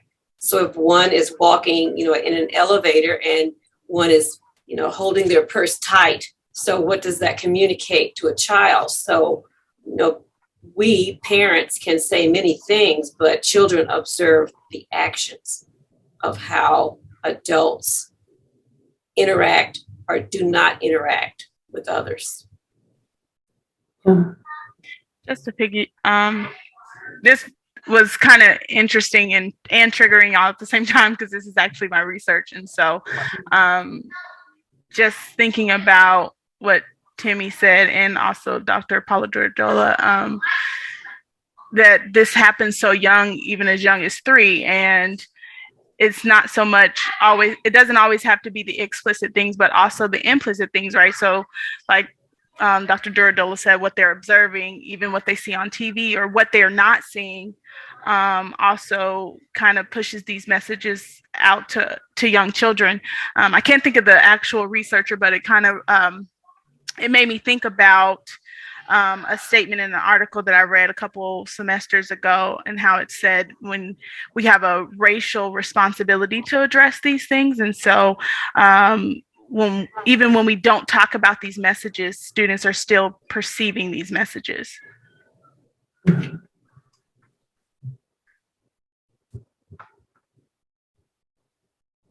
Good. So one of the things that has come up, this came up in the original doll study as well, right? So we were in the original doll study, they were talking about how Black children preferred these white dolls and what did that mean about their sense of self. But there was little discussion about the fact that white children would not choose a Black doll, right? And so it came up recently, and I was getting a birthday gift for one of my friend's daughters, and this family is white. And there was a moment where I thought to myself, I wonder if this child has a Black doll, and what would it feel like, right, for this child to open up this gift and it be this Black doll. And so that is ultimately what I did, and then had a conversation with the mother about that, kind of what that experience felt like for her, right? Because it was very common when I was younger that our dolls were all white, right? It's a kind of a new experience to have dolls of various races, colors, sizes, right? I had someone make me a doll. Actually, I'm going to show it to you. Sorry. You do this because I'm working from home. I had someone make me a doll recently to look like me. She lives in my house now with glasses and locks, right? But this is not something I ever had as a child, right? But it's an experience that we're now getting to have. And so even in those moments of, yes, we're talking about Black students and their identity, but what are we saying to white students about being thoughtful, accepting, having books that include Black children, right? Are all of their images only about themselves? Okay, so. Anderson Cooper. Oh, Lord, no more Anderson Cooper, please. Okay, so we see this bias playing out in schools. Ooh. All right, let me minimize some things so I can actually see what I'm doing. So we see this bias playing out in schools in terms of who's being placed in gifted and talented programs, who is receiving more encouragement. So we're seeing that, teachers are more likely to give encouragement to white students, are more likely to place white students in gifted and talented programs, and then are more likely to give more precise feedback based on things like gender and race and ethnicity. When we think about expectations, right, we're seeing that teachers have lower expectations and display less comfort with Black students and white students, right? And so if I have less comfort with you and I don't expect as much from you, then no, I'm not pushing you in the same way, or I'm not encouraging you in the same way, right? Which begins to explain some of the differences that we see in test scores and even in self-confidence. Also, when we take a look at tutors, right, who are we bringing into our homes and spaces to provide additional educational opportunity, we see that there was a kind of greater anxiety of tutors working with Black participants, poorer lesson quality from the tutor, and then lower test performance ultimately as a result of that. When we take a look at who is being punished and why, when we offer teachers two exact same cases, right? One with the name Jake and one with the name Deshaun, but the behaviors were similar. Black students were viewed as being troublemakers after just a second infraction. They were more likely to recommend more severe punishment for Black students. And they also ultimately saw that named the Black students of having a pattern of problematic behavior in comparison to their white peers, right? So then we've been beginning to see why we're seeing more Black children receiving infractions, more Black children in special education due to behavior and emotional related issues.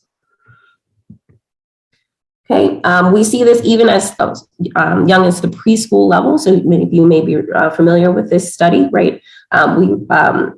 Participants were asked to look at a video.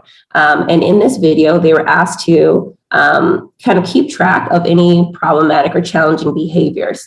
And then to just mark those down, and then they were going to move on to the next step of thinking about how to identify, how to address those behaviors. And this study was an eye tracking studies, right? So they were tracking the eye movement of the teachers to see where they were looking within the video. And it was found that when expecting challenging behaviors, preschool educators look longer at Black children, especially Black boys, than any other. What they didn't know is that the videos didn't have any challenging behaviors, right? But because they were expecting challenging behaviors, their eyes automatically went to these Black boys in particular.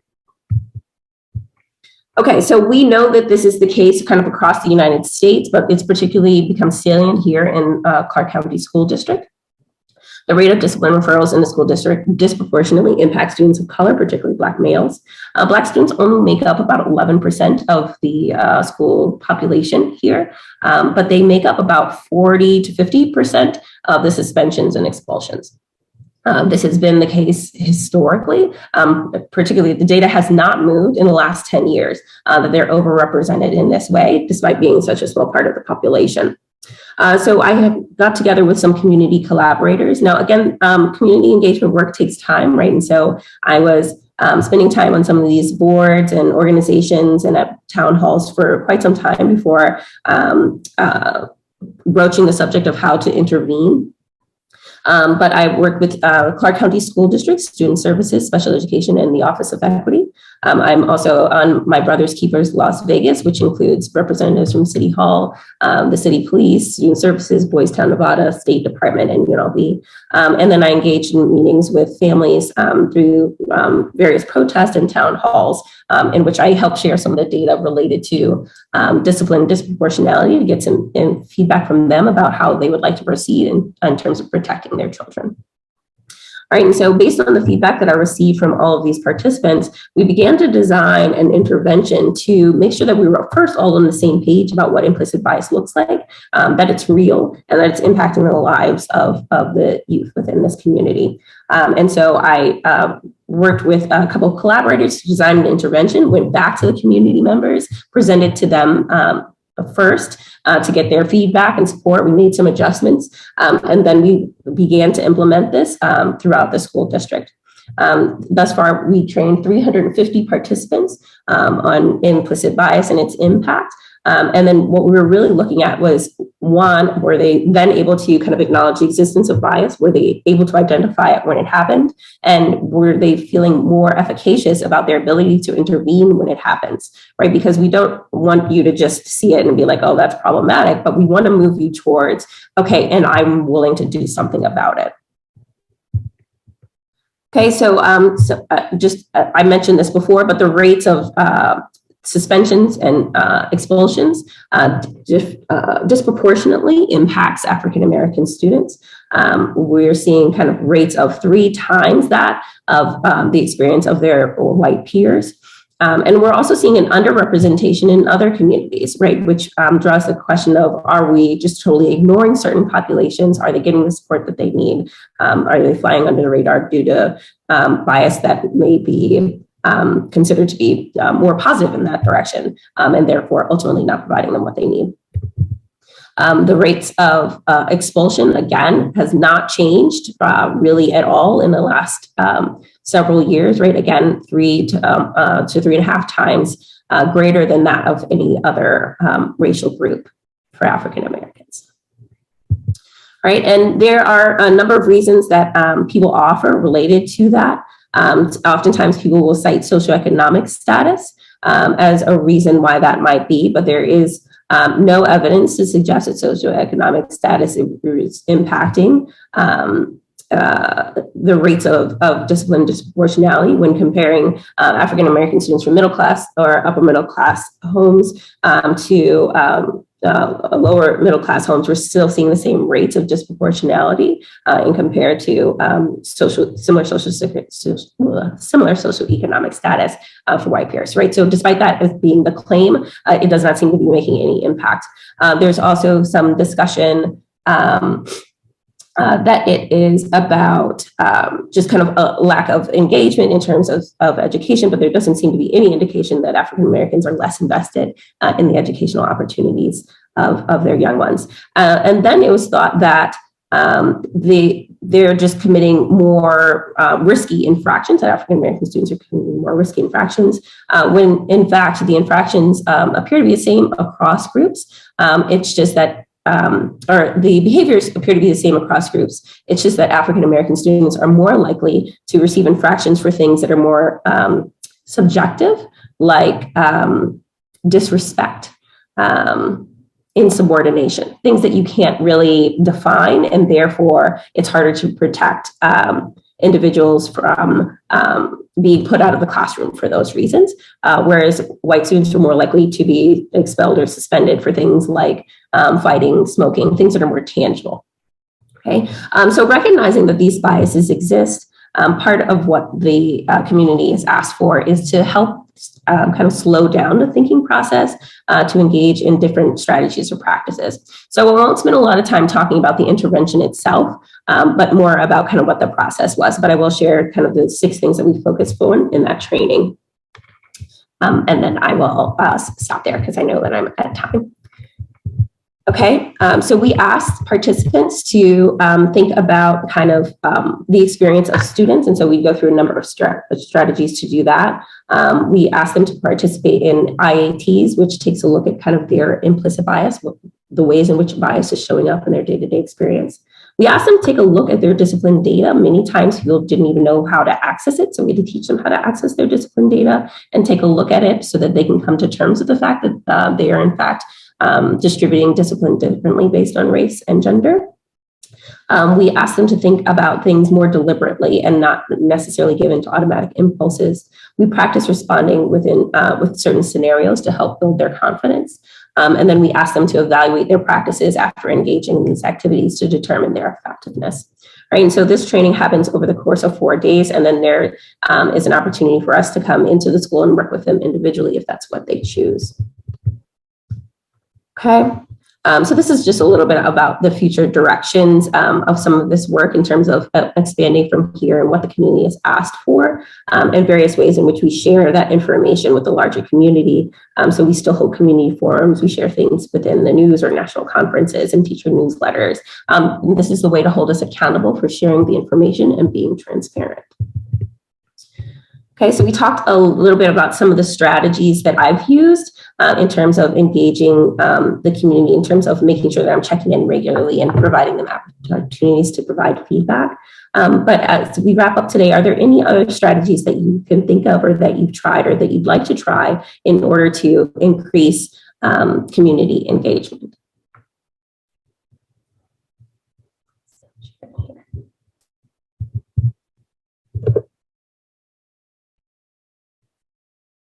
Some of your faces are nervous looking. Don't be nervous. It's okay. We're okay. Okay. Well, if there are particular strategies that you can think of that you're saying, oh, why didn't you try this? Or maybe you should think about this next. Please feel free to share those with me, right? I'm always looking for other ways to include more voices and to have some more say-so from the community.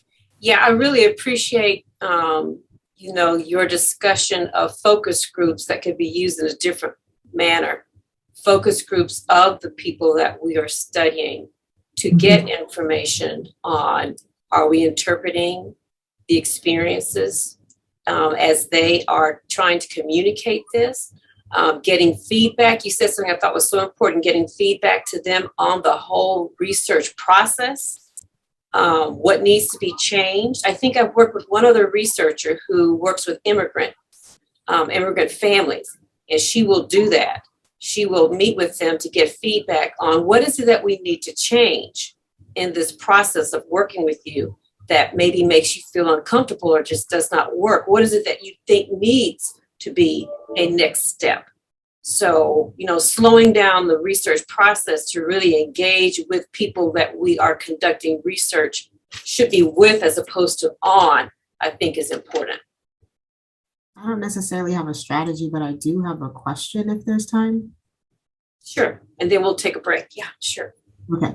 So I have 2 questions, but I think the more important one is I'm thinking about the interventions that you do, and this can be with anyone. I run a after-school homework help site with predominantly Black youth. And so a lot of the volunteers that we get are through Purdue's College of Education, which means that the majority of them are white women. And so I struggle with, it's not necessarily my job description to train teachers to be ready to enter spaces of Black people and know how to interact with Black students and see them as assets. But at the same time, I do feel culturally responsible to make sure I'm not bringing in additional harm.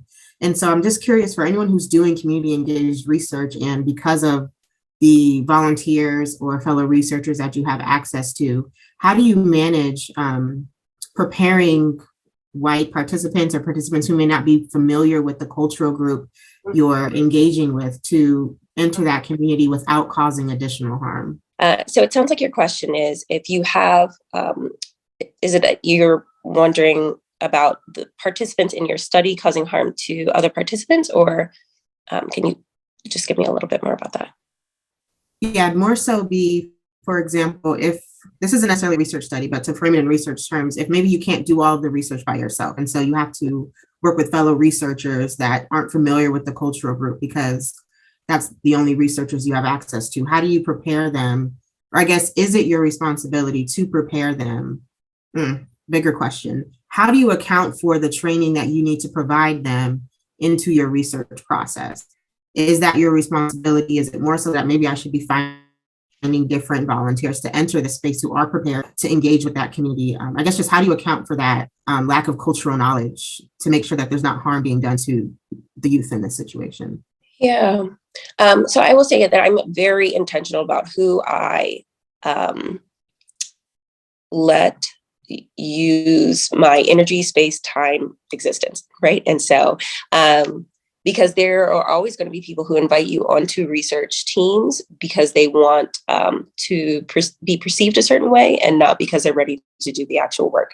And so if I am concerned that an individual is not prepared to do the work in a meaningful way, I guess there's one of two options. I can opt out, right? Or I can have an explicit conversation with them about my concerns. I am concerned that when you are working with this community, you seem to believe the following, and that will be perceived in the following way. And so are you willing to have a conversation about that to unpack that?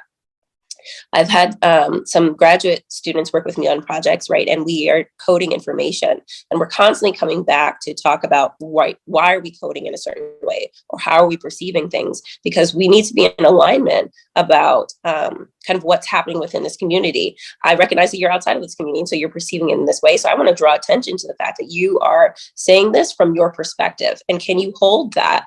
And recognize that this perspective is different, right? And so in training, that I do see that as part of my process in working with graduate students. I don't give as much energy, I will say, to doing that with fellow researchers because I feel like there has to be a certain amount of commitment before we even start this project to be thinking about those things. But if they say, I'm willing to engage in this work or have some of these discussions along the way, there's a certain amount of that I am willing to do for the sake of protecting the participants.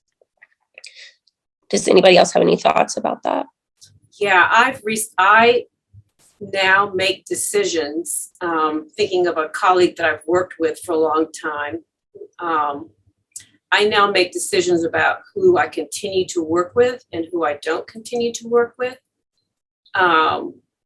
Yes, I can be vocal and try to sensitize the person to the reality as I perceive it. But I know in reality, sometimes that's very difficult. We live in a society where we are raised in a certain way. And so I will now, in order to not jeopardize that relationship with that person, I make the choice to not conduct certain studies with that person because I know they're going to try really hard to put on this different lens. But they know, and I know that that may not be feasible. I mean, some people can just say that, no, I don't, like we were talking about acculturation. Why wouldn't you want to try to fit into a culture? And I tried to explain, if I'm in another country, I don't have to try to fit in. I'm just accepted. So why is it that when people come here, we expect them to fit in? And she said, well, I don't know if I can buy that. So for me, that's a sign. Mm-hmm. I can't move forward with this person on this study. Yeah. And at some point it is okay to say, this just isn't a good fit. And that's okay, right? Next project, maybe this will be, we'll right. Find some better alignment, but it seems like for this project, maybe this isn't a good fit. Right. Well, Dr. Leverett, I want to thank you so much for, your questions. It's not just the content, but the questions that you ask us to think about. It's always good to keep in mind the kinds of harms that we always like to situate them in the past, but they're not just in the past. And so we have a responsibility as researchers to not replicate that or to be involved in those kinds of decisions, because I think sometimes it's a slippery slope and it can be easy to be involved in those kinds of things. So I really thank you for the questions that you've asked us that we can continue to think about. Thank you for joining us. Good morning, everyone. My name is Gwen Marchand, and I'm happy to visit you virtually today. I wish that I could be there live with you to answer all of your questions. But I'm the Associate Dean for Research in the College of Education at UNLV, and I'm really grateful that Sherilyn asked me to participate with you today and talk a little bit about how to develop impactful and relevant research that is fundable as well. So I'm going to go ahead and switch over to PowerPoint and spend the next 45 minutes or so working through some ideas that I'd like to share with you and tell you a little bit about why you should consider funding for your research down the road and even presently. So let me do this. And while I'm sharing, I also want to mention that even though I'm not able to join you live today, I hope that you feel free to reach out to me at any point and come by my office and have a conversation about some of the information I'm sharing today, or send me an email with questions. Okay, so that's what we're talking about. I wanted to share a little bit of my perspective because the information that I've chosen to share with you today and selected for this presentation is based very much on who I am and where I position myself in my workspace and my personal space. So I think it's a good idea to share that with you, so it might help you interpret kind of why I focus on what I focus on. Okay, so my personal identity, it's important for me to note that I am a white woman. I was raised in St. Louis, Missouri in a lower middle class family, and my personal identity that is most important to me is my role as a mother. So I'm a mom and a professor. And from a professional, so I'm kind of bleeding over into my professional space. I am a female professor at UNLV, and I'm also the Associate Dean for Research, and I've held the role as mentor and scholar. And probably the thing I enjoy doing the most is trying to help other people develop some research ideas and their identity as scholars as well. My research journey is worth sharing, I think, because it tells you a little bit about some of my examples that I may throw in.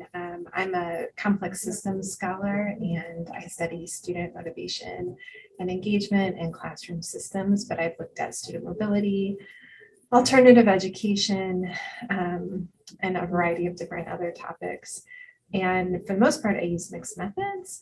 I am definitely a methodological pluralist, and I think that what's most important is finding the right method to answer the question that you want to ask. And one of the reasons that I use mixed methods is because of some of my partnership beliefs. So I have, over the last 5 years in particular, really been very committed to this idea of community engaged and co-designed research with others in order to increase the relevance and impact of our work, with taking it out of theory and into practice, and then using what we learn in practice, moving it back to theory. So I firmly believe in partnerships as authentic representations of a relationship, and something where there's both give and take. So we'll get to that in a minute. And my current workspace, like I said, I am the Associate Dean for Research. So one of the reasons that I have this role, and one of the things that I'm hoping to do, is find ways to encourage students to participate in research and think about grant writing and grant related activity in their own graduate programs, as well as what they might do with that when they move beyond. So that's my perspective that I think informs some of my choices today. And hopefully that helps you know me a little bit better, and I hope I get a chance to know you a little bit better. Okay, so today we are going to talk about how to set a research agenda, how we plan for impact, and then developing a funding plan. I want to note, related to kind of my prior slide, some of the things I share with you today, they are not meant to supplant or anything that your research advisors are telling you. This is just broadening some perspective and giving you the perspective of some of the trends that I see emerging in funding spaces that you might want to consider as you're kind of planning for the future, whether you're planning to be an academic or whether you're planning to work in a private sector or a practitioner-oriented space. I think it's helpful to kind of get an idea of the way that funding might have an impact on your future. I also want to apologize. We have really thin walls in the college, and so you're going to hear my neighbor throughout this presentation. There's not much I can do about that, so bear with me. Okay, so setting a research agenda. Here, I kind of want to focus and ask you to spend a couple minutes thinking about some reflection questions. And if I was doing this presentation live, I would hope that we would have a few minutes to talk about this. So one thing you may want to do is pause me and talk amongst yourself for a minute so you can get to know each other a little bit better if you don't already. So I like to think about what led you to your current research area of interest. I'm sure that many of you, even if you don't have a specific study in mind, have a general area that led you to where you are today as a Holmes scholar and someone who's interested in conducting your own research. I also want you to think about, are you ready to formulate this area of interest into a research study? So I think sometimes getting from this idea of I'm interested in this thing, this topic, to what does that mean to conduct a study? How do I translate that into an actionable research study? That's often the focus of our whole graduate program. It's that study, the dissertation. However, I think in order to have the biggest impact, I'd encourage you to think about a program of research. I know you've all heard about this and been introduced to the idea of kind of developing programmatic research, how your studies build upon each other to contribute to the body of knowledge that you're trying to impact. But I think sometimes we kind of lose sight of the idea that these research areas of interest we have in our research studies that we have, that we formulate for a dissertation, really could be almost conceptualized as a study 1, a study 2, a study 3, a study 4. How are we taking, what's foundational? What's the first thing we need to know in order to get to study 2, in order to get to study 3? And that matters because those foundational pieces, if we move too fast or if we jump too far, sometimes if we miss those foundational pieces, it can be hard for us to go back, or it may take us in a different direction. But that idea of what's foundational and then what's next also is the way that we think about grants. So as I move forward and think a little bit more and talk a little bit more about grant funding, I'd encourage you to kind of keep that in mind. So how are you building a program of research? How are you building a fundable program of research?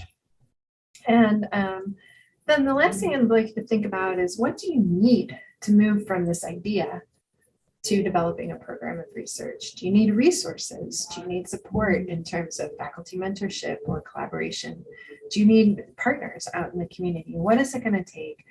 And take a few minutes to really sketch out what those resources might be, or do you just need time or knowledge?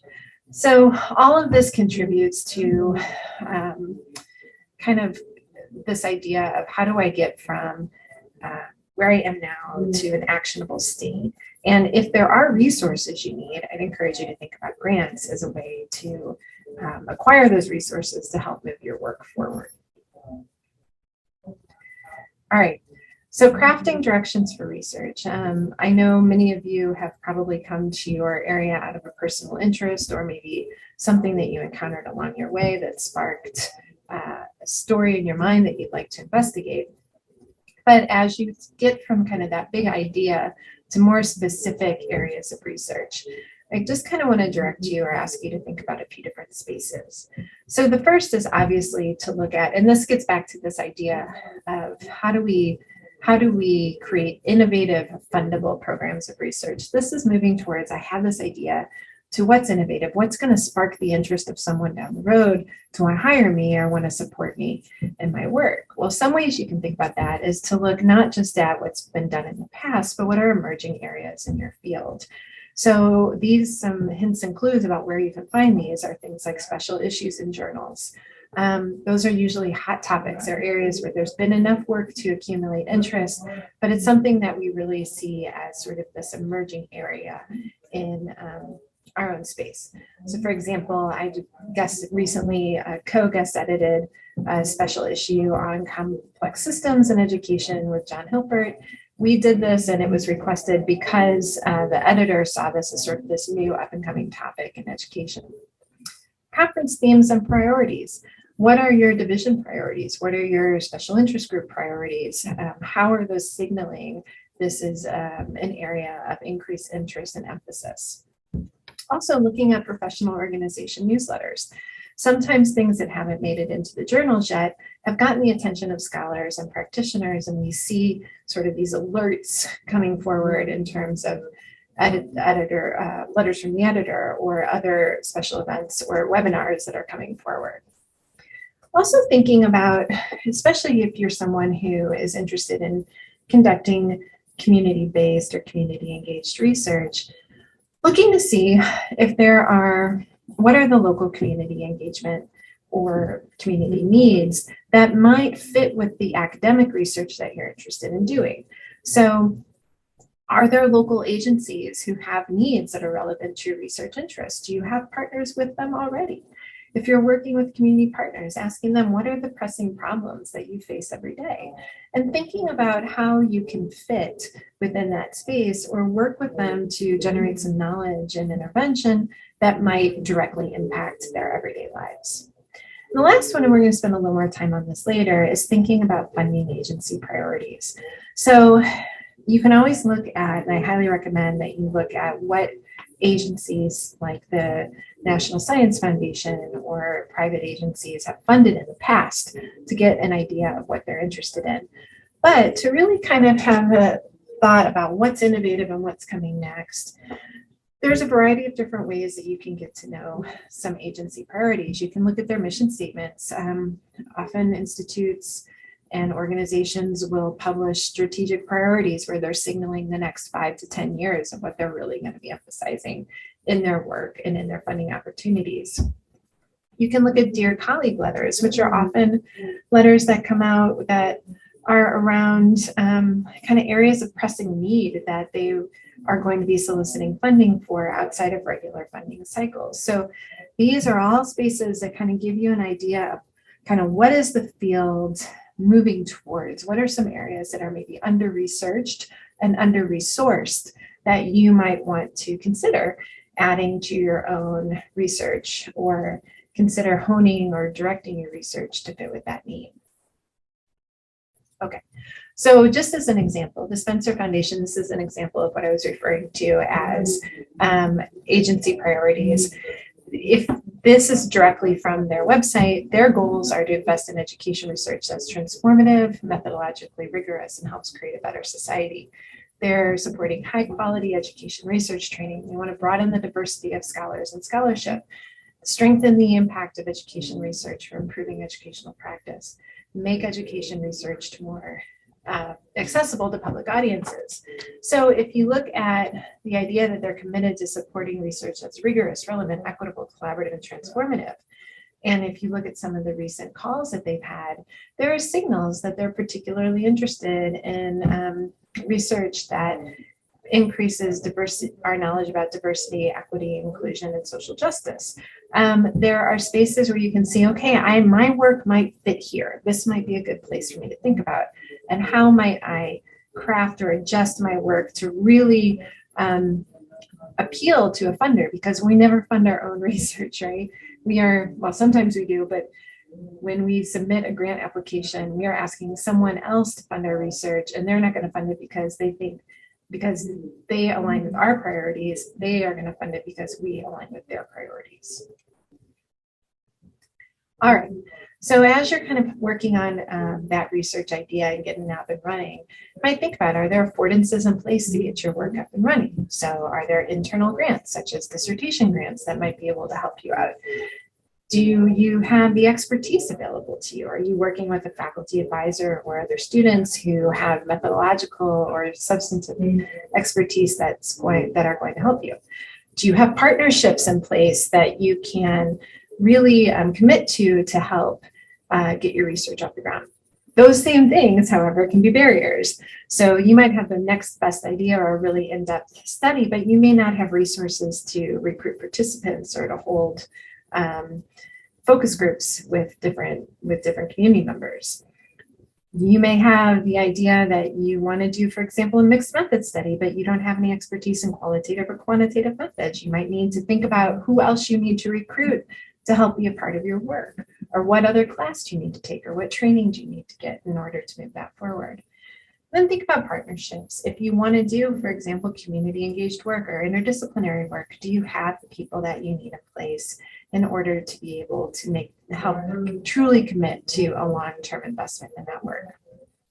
Also consider, this is particularly for your dissertation, and this is why I think I mentioned study 1, study 2, study 3. Can you complete this work on a reasonable timescale? You are likely on some sort of timeline, whether it's going to be for your dissertation, or if you get into a tenure track position, or you're looking for a job and you want to have something to add to your CV, or you may have, there's a policy deadline that you're meeting out there, or a practice deadline. So can you get it done? And if not, what parts can actually maybe be moved to study 2? From a dissertation, is it going to keep you up at night? Is your interest going to sustain you over the course of the work? You may end up loving to hate it, but you still need to have a little bit of love. And then the next part is, can you imagine the next study? So is this going to whet your appetite so that you can do what you want and be excited and enthusiastic about uncovering new knowledge? So as you're kind of thinking about honing your research ideas, I was also asked to talk about avenues for impact. So how do you create impactful, fundable research activities? So I just want to share 3 trends that I see happening in the research world, some of which may be easier for you to engage with as a student. Others you may think about as setting the stage for this type of engagement down the road. And these are collaborative research, interdisciplinary research, and community engaged research. Okay. So I think it's pretty clear that the day of the solitary researcher toiling away in our office or in our lab is pretty much over. And I think that's a good thing personally. So there is a trend towards collaborative research, or what we also call team science. So research papers are increasingly authored by teams. So in 1995, there were roughly equal numbers of team and solo publications. By 2013, 90% of all research publications were authored by teams. Team authored publications are 6 times as likely as single author publications to be cited, at least 1,000 times, so you have much greater impact or reach.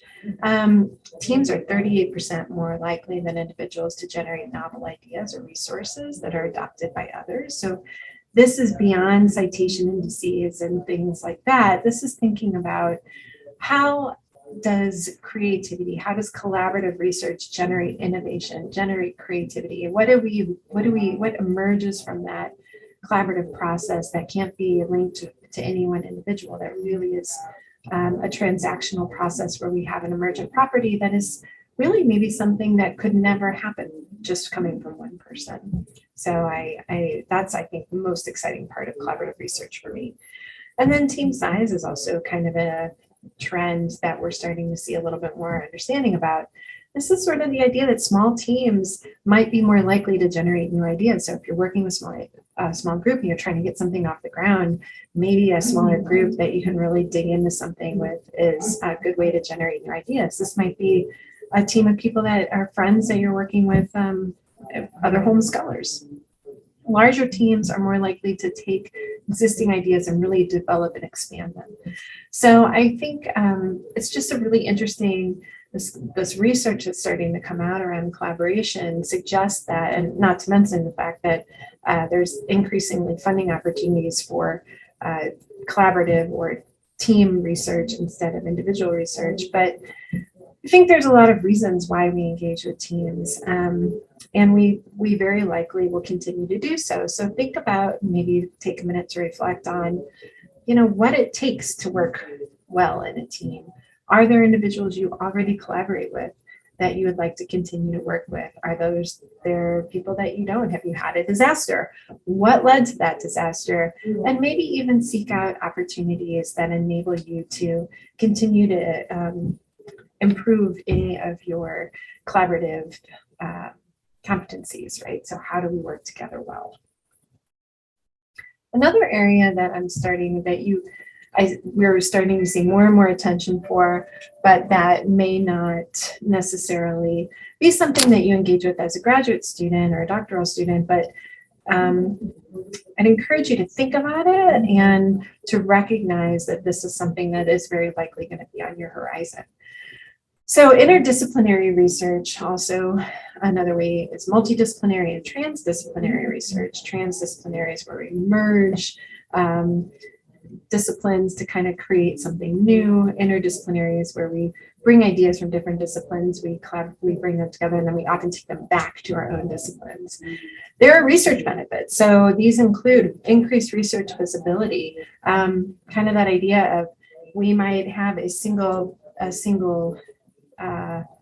project that we work on, and then if I take it out to biology and someone takes those same different findings, same project, maybe a different slice of it, out to a chemistry journal or an education journal, that single project is going to have greater reach and impact. Similarly to the collaborative research, we often have collaborative interdisciplinary research where we have more creative and innovative work. So we have ideas that we're bringing from different disciplines. They're kind of coming together in this little crucible where we then can maybe have solutions that we bring from one area and apply it to something different. We also have enhanced relevance and realistic solutions to societal problems. So you may have someone that's toiling away on an invention that is very technical in nature, but they're not sure, once they have this new solution, how to apply it in the real world, or what are the demands related to access, what are to this new solution, or what are some of the psychological barriers to engaging with particular activities, for example. So if you have these different perspectives that you can bring to a societal problem, and in education, we have a lot of wicked problems. They're complex, they're difficult to solve. Having perspectives from different disciplines can help us get a more realistic and well-informed view of what those solutions might be. So beyond the research itself, there's also career benefits to engaging in interdisciplinary exploration. So there is a very real increased interest at the university level in encouraging interdisciplinary research and education for just the reasons I just mentioned. So, and funders have prioritized interdisciplinary and transdisciplinary research through new programs and strategic priorities. So you see partnerships across from the Institutes of Educational Sciences and the National Science Foundation. You see programs that call for cross-disciplinary and interdisciplinary research to solve particular problems such as climate change, or increased math and science education, or STEM disparities in minoritized and gender-related groups. So there are benefits to being prepared to engage in interdisciplinary research if you're looking to work in a university setting. And having that experience as a graduate student may set you up as being more competitive when you are looking for a job. We also have ways that I'd encourage you to think about participating in community engaged or community-based research, or co-design research as another way to think about another type of community engaged research to increase your community impact. So if you have the intent of having your work as an avenue for change, whether that's for a specific practice for change in education or for a broader societal change. If you have an equity focus, a justice focus, if your focus is specific to trying to change practice and change lives in the real world settings, then you need to think about partnerships, and you need to have, and I'd encourage you to think about what a partnership means to you and how that partnership is going to be built over time.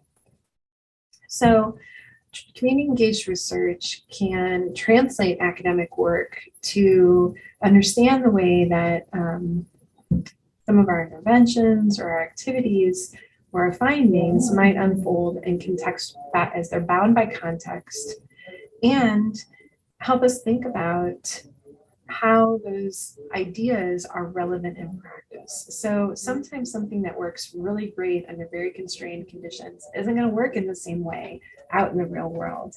And we need to take, and it's sort of this reciprocal cycle, right? So we may have theory, we may have more constrained research findings. When we try them out in different settings and we get true partnerships where our community stakeholders and community partners are bringing ideas, asking questions, help us formulate questions, then our research can be responsive and it can lead to transformative action for a community. If we have a partnership that is, I use my little air quotes, as kind of one-sided, where I have an idea as a researcher, I come out and I ask somebody if I can collect data with them, and then I take that data back, I interpret it through my own lens and my own position, then I publish it to my academic field. That is not a partnership, and that is not community engaged research. Collecting data from people in the community is not community engaged research. Involving true partnerships where they're sustained, there's mutual benefit, they are reflexive, where we build time in to think about how this work is unfolding, where we try to reduce power dynamics and we equalize them, where there's an equity focus, and thinking about the way that this research is going to be used, who it's going to be used for, whom it is conducted with, who generates it, who interprets it. These are all partnership activities and they take time. So if you want to have community impact and you want to engage in community engaged research, I strongly suggest that you engage in those partnerships now. Find partnerships that you can build over time, that you can truly invest with, and that you can sustain and that you can learn from, as well as help others learn. I also was asked to think about it and let you know what type of special IRB considerations there might be for community engaged partnerships. So if you are intending to collect data with off campus, off UNLV, and with, like, for example, the Clark County School District, there are some special things you have to think about. So I'm going to focus primarily on the school district here because that is an outlet for many of you, and they're a really great partner for us generally in conducting research, and they're very interested in having us work with them. I would suggest kind of this general process. Of course, this is not a dyed in the wool. You're not just going to stay in this one lane, but generally, if you talk with your research mentor about your research plan, what do you want to do? They may have suggestions, advice. They want you need to have a faculty advisor on your IRB. You cannot be a PI for IRB. Even if it's your dissertation research, you still need to have your faculty member involved. Invest in partnership activities before you want to do research with your partners. This is what I was talking about before, that sustained, time-intensive interaction that you have, where you have a true partnership that develops. You may also next think about requesting partner support when you're ready to conduct research. Say, hey, this is a study, let's come up with some ideas together. What do you think about this? What would work for you? And find out what approvals are needed at the partner organization. So there, for example, at Clark County School District, there is a research review committee, and you need to have a letter of support or a sponsor before you engage in the IRB process. Well, what's the equivalent of the IRB process there? They're not an IRB, but they do have their own research approval process. If you want to conduct research offsite, UNLV requires a facility authorization letter. So this is an acknowledgement from whomever is supervising that site that they have agreed that if it's approved, they will allow you onto their site to conduct research. We then apply, so once you have that letter in hand, you can apply for the UNLV IRB approval or acknowledgement if it's an expedited study. Once you get that approval, you can apply for example, the CCSD approval through their research review process. You will need that letter, and you will also need, they have a two-step process, and I encourage you to go out and visit their website and learn a little bit more about what their expectations are. Their two steps are a letter of intent to indicate how your research aligns with CCSD's strategic priorities. And the next step is actually, once you move forward, you can apply for research and you need to have a sponsor of that research. All right, so typically I would now stop and ask for questions, but since this is pre-recorded, I will keep going, but if you want to stop me and talk amongst yourselves, this might be a good place to do it. All right, so I'm going to spend the next 20 minutes or so talking about funding and what might be available to you as a doctoral student. Okay, so why seek funding? I did not seek funding as a doctoral student. I really wasn't even aware that that was an opportunity.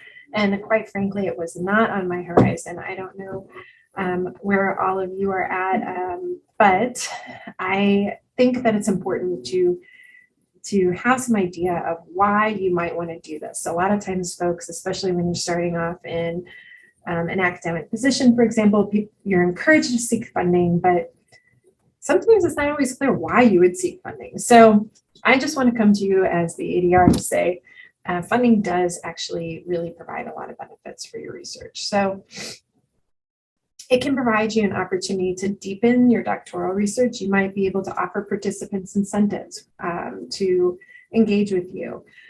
You may be able to buy materials and supplies that you wouldn't otherwise be able to purchase. You may be able to offer ways to get people involved through things like hosting and food.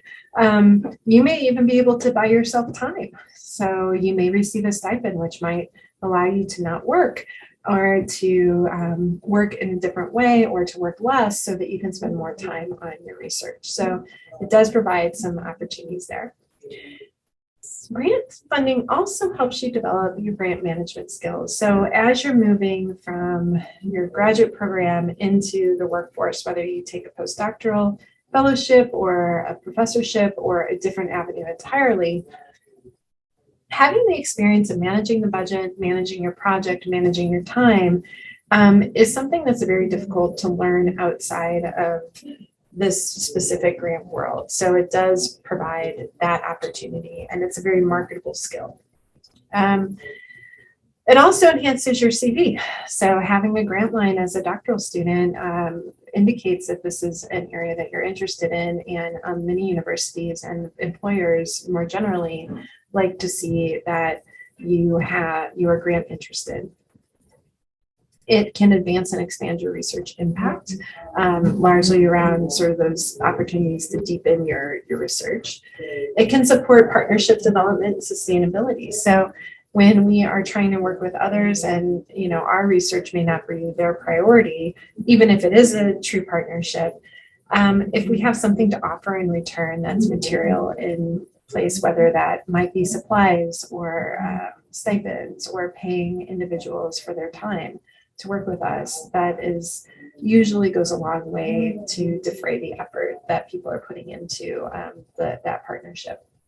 It can further your career goals. This is related to your CV and marketability. You can also have more influence in your field. You may be more likely, because of that reach and impact, have a study that's publishable in a better journal, or something that you can turn into a white paper. You can build in dissemination costs into a grant so that you can get your work out to practitioners and scholars through a white paper, a book, a pamphlet, a website, whatever the case may be. It also helps you gain independence as a scholar. The long and the short of it is, when you have money, particularly when you're an assistant professor, it allows you to say no to other opportunities. I mean, let's be realistic, we all have a need to feed ourselves. Some of us have other mouths to feed. We have things that we need, and we need money to do those things. So you may, if you want to focus on research, you may be able to say no to teaching an extra class, and you may be able to use your grant money to pay for time over the summer, for example, to spend time on your work. That allows you to gain some independence. Okay, so when you're thinking about why you should think about funding, it's helpful to sit down and really have some reflexive thought around what you need to do to develop a funding plan. So I'm going to move myself over here if you want to look at the stages of grant rejection, which I think is kind of funny, because we all get rejected all the time. So as a little plug and as an aside, if you get rejected, take that feedback and apply again. Grants are very rarely funded on the first try. So try again. Grant activities can be part of both your short and your long-term research goals. So you may have an immediate need that can be satisfied by a relatively small grant. You may have long-term goals about career impact or seeking a particular type of funding that you think is going to be really instrumental to your work. Think about where in your research life cycle funding might be most useful. Also think about your career development in relation to your grant activities. Have you ever written a grant before? How is it going to support that research plan? Are you sources that you can access that are intended for your career development? As an early career scholar, whether you're finishing up your doctoral program, your postdoc, or you're early in a professorship or other applied space, there is more money at that early career stage than you will probably have access to at any other point. So if you're interested in funding to support your work, don't wait until you're 5 or 10 years in to start thinking about funding. Think about it now. What can you do now? Because you're going to have more of it, money available to you now than you likely will later on in your career. The reason I say have you ever written a grant before is grants are hard. It's not necessarily something that you sit down and just kind of jot off and send away. Usually there's some revision and guidance that's really helpful. So if you haven't written a grant before, think about ways that you might get some experience. We'll talk about that a little bit later. I also encourage people to think about maximizing your funding efforts. And what I mean by that is, depending on the nature of the award that you're looking for, grants do take time and effort. They are an academic endeavor. We sit down, we write them. There's introductions, there's often literature reviews, there's statements of purposes, there's thinking about what types of methods we might use.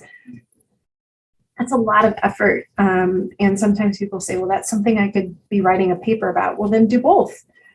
Use parts of your grant application and think about ways that you can repurpose that for a conference or a paper submission. Work collaboratively with others to kind of spread and distribute the work so that you can work more efficiently and more effectively. Maximize your UNL resources. Do you have pre-award? Here in the College of Education, Francisco Mejia is a pre-award specialist. He can help you find grants. He can help you develop those resources. We're looking for a grant writer right now. If anybody is interested, come see me. We really are looking for people with strong writing skills. You can participate in specific opportunity support. So oftentimes funders will hold presentations or webinars. They may offer consultation. Before you spend a lot of time working on that narrative, it might be really helpful to sit down and avail yourself of those opportunities so that you can be as targeted and specific as possible and maximize the chance that you will actually receive the funding from the submission. And most of all, build in time, resilience, and reinvestment. I throw resilience in there because it just like anything else, it doesn't feel good to be rejected, and it does happen with grants. And so, understanding and thinking about this as a feedback and formative process instead of a rejection is important. Funders want to fund projects that align with their mission and their goals, and also are most likely to have impact in the field or the community. So it may be that you've got a great idea, but you might need time to develop it, or there may be some feedback that's going to help you improve that. And the next time around, you may get that grant. So reinvest. All right, so we're not going to do this right now because we don't, not there. But I would encourage you to think for a second and spend a few minutes sketching out a grant trajectory. Think about this as like a program of research. It's very similar. So what types of funding might you need? Do you need seed funding to kind of get some pilot data going? Do you need a larger amount of funding to kind of develop some work? What would you want to do next with that? How would you want to move forward? I know that these are just sketches, but it puts you into that mind frame of this is a developmental process and timeline that will unfold over many years. What are those foundational pieces that you need to get into place? So you might ask yourself, could I carry out this series of research with no funding or your current resources? So it's also possible that what you want to do may not require funding. I think all research, most research, can be elevated with additional funding. But so how could funding enhance this research? And at what points would funding be needed in the current program? Okay. All right, so I'm going to give you a quick agency overview for those of you that may be brand new to the funding. Something to think about are, what do agencies fund? Agencies fund all the types of things. They fund training, they fund service, they fund research. There's lots of different types of agencies. There's public foundations, private foundations, there are corporations, there's governmental agencies. In the College of Education at UNLV, we get quite a bit of our funding from the state. We also get funding from federal governmental agencies and private foundations. Those are our primary sources. Think about what's the structure of the agency. You can kind of get to know, like, okay, so usually there's the agency and then there's sometimes different directorates or different pots of emphasis. And within that, there are people that might monitor different programs. So the program officer is the person that is usually directly administering a particular grant call. So there's usually multiple programs within an agency that are being funded. So understanding who to go to ask questions and the way that flows can be really helpful for you as you're kind of setting the stage. Read calls for proposal very carefully. What are the proposal submission expectations? What are the deadlines? Talk to Francisco. How much time do you need to send in advance? Are there internal UNLV deadlines that you might need to? Then you can also learn about what are the agency priorities. So I strongly encourage you, if you find a grant, a call for proposals that you're interested in, go out and think about and learn about the mission of that agency and the strategic plans. And then think about how you can write your proposal so that it's clear how your idea aligns with their plans as well as the specific call. Okay. There's also different types of funding. So there's research funding, and it usually has a kind of a level with the larger agencies in particular. There's different levels. So there's exploration and seed funding. So this is kind of getting your project off the ground. There's development. That's, so let's say you may have an idea around, I've got a NSF grant, for example, National Science Foundation grant, that's a development grant. We have an idea about how to help teachers support motivation in classrooms. We have a development grant to develop the materials and work co-design with teachers, packet of information and a professional learning experience to help support that material. There's also data science, where you are using data that already exists to analyze it and answer some new questions. We can do intervention work and efficacy work, where we look to see how the intervention that we have developed performs under different conditions and with different populations. And training grants, that might be developing new programs and materials. There's often a research component as well. You may have evaluation funding or funding for programs of services, where you're sort of getting an idea of what's out there. If you may deliver programs under service, you may have community engagement, where you're finding funding to provide resources for the community. And there's also institutional development, where you may be seeking out funding to develop infrastructure like facilities or something along those lines. Most of the research that you're looking at as a doctoral student is probably going to fall under research and training. Funding sources are also internal, so we can have institutional level, like we have faculty development awards here at UNLV, and small business grants that can exist. There might be college department or unit level, so these are usually competitive seed funding or pilot funding sources, and those would be things that if you're thinking about applying for jobs, you might want to ask, what are the internal funding sources to support my work? There's also external or extramural funding. So we're going to talk about that. The extramural funding sources that you're most likely going to encounter as a student are grants.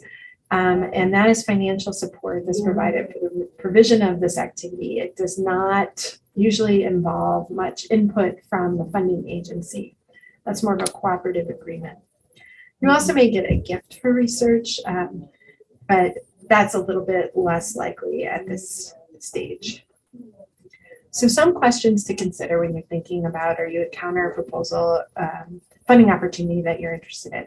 First is, am I eligible? Sometimes the eligibility might be restricted to certain types of institutions. We're an MSI and an HSI institution, which means that we have funding calls that are available for students and faculty at UNLV that might not be available for students and faculty that are not at similar types of institutions. Do I need a faculty mentor or partner for the application? For doctoral dissertation support, sometimes you can apply individually. Sometimes you need to have mentors listed. What's what we call period of performance? In grant speak, period of performance or performance period is when it starts and when it ends. How long is the grant going to last? How much? Are there funding limits? Most grants aren't open-ended. You can ask for whatever you want. Oftentimes there are some limits. Is it a special program? Is it a program that is only going to come available once? And if so, this might be your only chance, or are there rolling deadlines where you can apply repeatedly? You should think about if your work fits with the mission or the organization and the goal of the call. And is there enough time before the submission to put a strong application forward? Sometimes we rush, and sometimes rushing works, but if there's not enough time to really get a solid application, right, you're still going to spend a lot of time getting a not so great application in. So think about if you have what you need to be able to put forward your best application, the thing that you think is most competitive. So I wanted to just highlight some programs and organizations that have programs for students and early career scholars. So this is just a smattering. This is not exhaustive. There are many others that are available to you. So for example, the Spencer Foundation has a dissertation fellowship and a postdoctoral fellowship. So postdocs, for example, which are an amazing way to get good grant experience, those are often tied to particular grants, but some agencies offer postdoctoral fellowships where you can pour forward a topic and they will fund you to work on that after you're finished with your dissertation. So the National Science Foundation has postdoctoral fellowships. They also have career awards, which are early career awards that you apply for.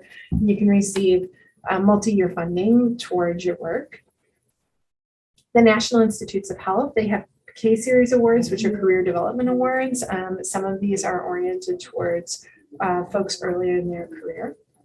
There's also funding available from the Institute of Education Sciences. So there's early career development and mentoring in special ed.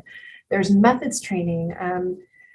You may be able to receive scholarships to attend a Stats Institute or a Qualitative Methods Institute or something along those lines that are offered from a variety of different agencies, including private agencies. So take a look at these and poke around. If there's an agency you're involved with or a professional organization, look to see, do they have early career funding opportunities? Take advantage of them. And along those lines, many dissertation professional organizations like the American Psychological Association, they offer dissertation fellowships and methods training that there's often scholarships for students to attend. The UNLV College of Education, us, we offer summer research fellowships. So this is where you you teach class, and you also support a faculty member in some research, which enables you to help build your research experience, your teaching experience in your city. We also have a research development grant, which is a GA-ship awarded to a team of faculty and students. So this allows you to focus on research for a year. UNLV Graduate College also offers a competitive research development type of grant that may enable you to get more intensive research experience in your graduate program. And then there's also grant writing workshops that the Graduate College offers, and we also will offer more of those in the future. They don't provide funding, but they're good opportunities. Okay, so I wanted to make you aware of a couple other resources available to you as a student. So Pivot is a database that UNLV subscribes to that has funding. It basically scrubs the web for private, public, all different types of funding sources. You can set up your own profile, your own search. You can get those searches popped into your inbox and your email. That allows you to track opportunities. This can be really helpful for setting up specific searches with keywords. You might find something from a small foundation that funds dissertation researches just in your area, but you don't know if you don't look. So set it up, ask Francisco Mejia for help if you get stuck. We are happy to help you out with this. You can also look at grants.gov, which is federal grants, and do a search for specific grants there.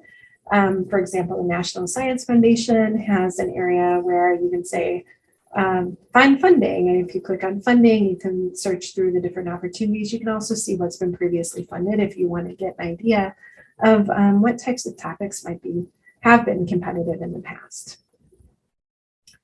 Other funding portals that are available to you are the Clark County School District has funding. And this would be more like if you're working with a partner there and you want to work on a project, and you may want to build your dissertation off of that project instead of having a dissertation idea that you're trying to fund. The state of Nevada, Nevada Department of Education grants, all of these different agencies have grant portals that you can look at, whether they're specific to dissertations, really depends on the agency, but it gives you an idea of what type of funding is available. Okay. Last but not least, I would encourage you, if you're interested in seeking funding, to get involved in funding opportunities during your graduate program. Don't wait until you're done. So ask your faculty advisor if they're working on grants, and if you can help, even if it's just reading a part of it or editing or doing a literature search. It gives you an idea of what might be a little bit different about writing a grant compared to writing a paper. I strongly consider or advise you to consider a postdoctoral fellowship if one becomes available. There is a strong likelihood that you will be engaged in the day-to-day operations of grant-funded work. On my NSF grant, it's a collaborative project. We have 3 different sites. There's a postdoctoral associate here, David McKinney, who's amazing. If you ever meet him, talk to him, he's great. And Pepe Lu in Michigan. And they run the day-to-day of our projects. The projects really would struggle without them. But that also means that they're getting really great experience and understanding the ins and outs of grant and what it takes to write and properly resource a research project from a grant. I don't think you can get that experience otherwise. So it's a great opportunity if you're interested in seeking out grants later on. Find out if your professional organization has graduate student seminars connected to their conferences or training opportunities. Seek out grant writing workshops. There's a great one at Northwestern University I strongly recommend by Holly Fogg-Krasinski. She does a great job with that grantsmanship for the research professional workshop. Also look at the grant development communities that might be available to you at the university that you're here at UNLV. Participate in agency conferences. So the NSF and the NIH both have grant conferences where they basically run through all of their different programs. You might be able to volunteer for a reviewer for a panel. I don't know how common that is for students to be involved, but certainly if you move into an academic position, this would be a good way for you to gain experience. And then offer your services to your friends and your colleagues to review their applications before they go in. Be like a naive reviewer. That gives you a different viewpoint. and more exposure to the way and the structure of grants, then when you sit down and start writing one on your own, having that exposure is helpful. Okay, so it's a lot of information in about an hour. I wish that I was there to answer questions. I hope this was helpful to you. And it sounds like you had some really great sessions earlier in the day. So if you have any questions at all, or you just want to stop by and come talk to me, I'm right down the hall from the Holmes office. I'm in CB 399, and I'm happy to talk with you anytime. Enjoy the day. And I, again, thank you very much for the invitation. All right. Thanks, everyone. Have a great day. So some things I wanted you to take note of was the emphasis on the interdisciplinary work. That is becoming a huge trend. Our new president of UNLV, that is his research priority for us here, to conduct interdisciplinary work. Something that I know that, you're focusing on dissertation, but some of you have started to publish with other people, meaning other peers. And so that's how you start a small research team. And it's more conducive to work in a research team than to just work by yourself. Because when you work with a research team, as Dr. Marchand was trying to emphasize, your being public, your impact in the field is greater. I don't know if that makes any sense to you, but just thinking in terms of my own life, I've worked on a team, two of us. We've been publishing together since 2004. All of our grants were together. So whatever he published as first person, I was, there as second person. When I published as first person, he was there as second author. So it increases your impact. The other thing that I wanted to point out, all of those organizations, as I said, this is going to be posted on the Holmes Scholars website, but there was a section called Programs for Students and Early Career Scholars, and she lists like Spencer Foundation, National Science Foundation, and then a whole list of National Institutes of Health, and then IES grants, postdocs. I know some of you have been interested in postdocs, pre-docs, all sorts of opportunities. So when this is posted, which lists all of these organizations that would accept applications from you as a dissertation student, and definitely as you're moving into an assistant professor position.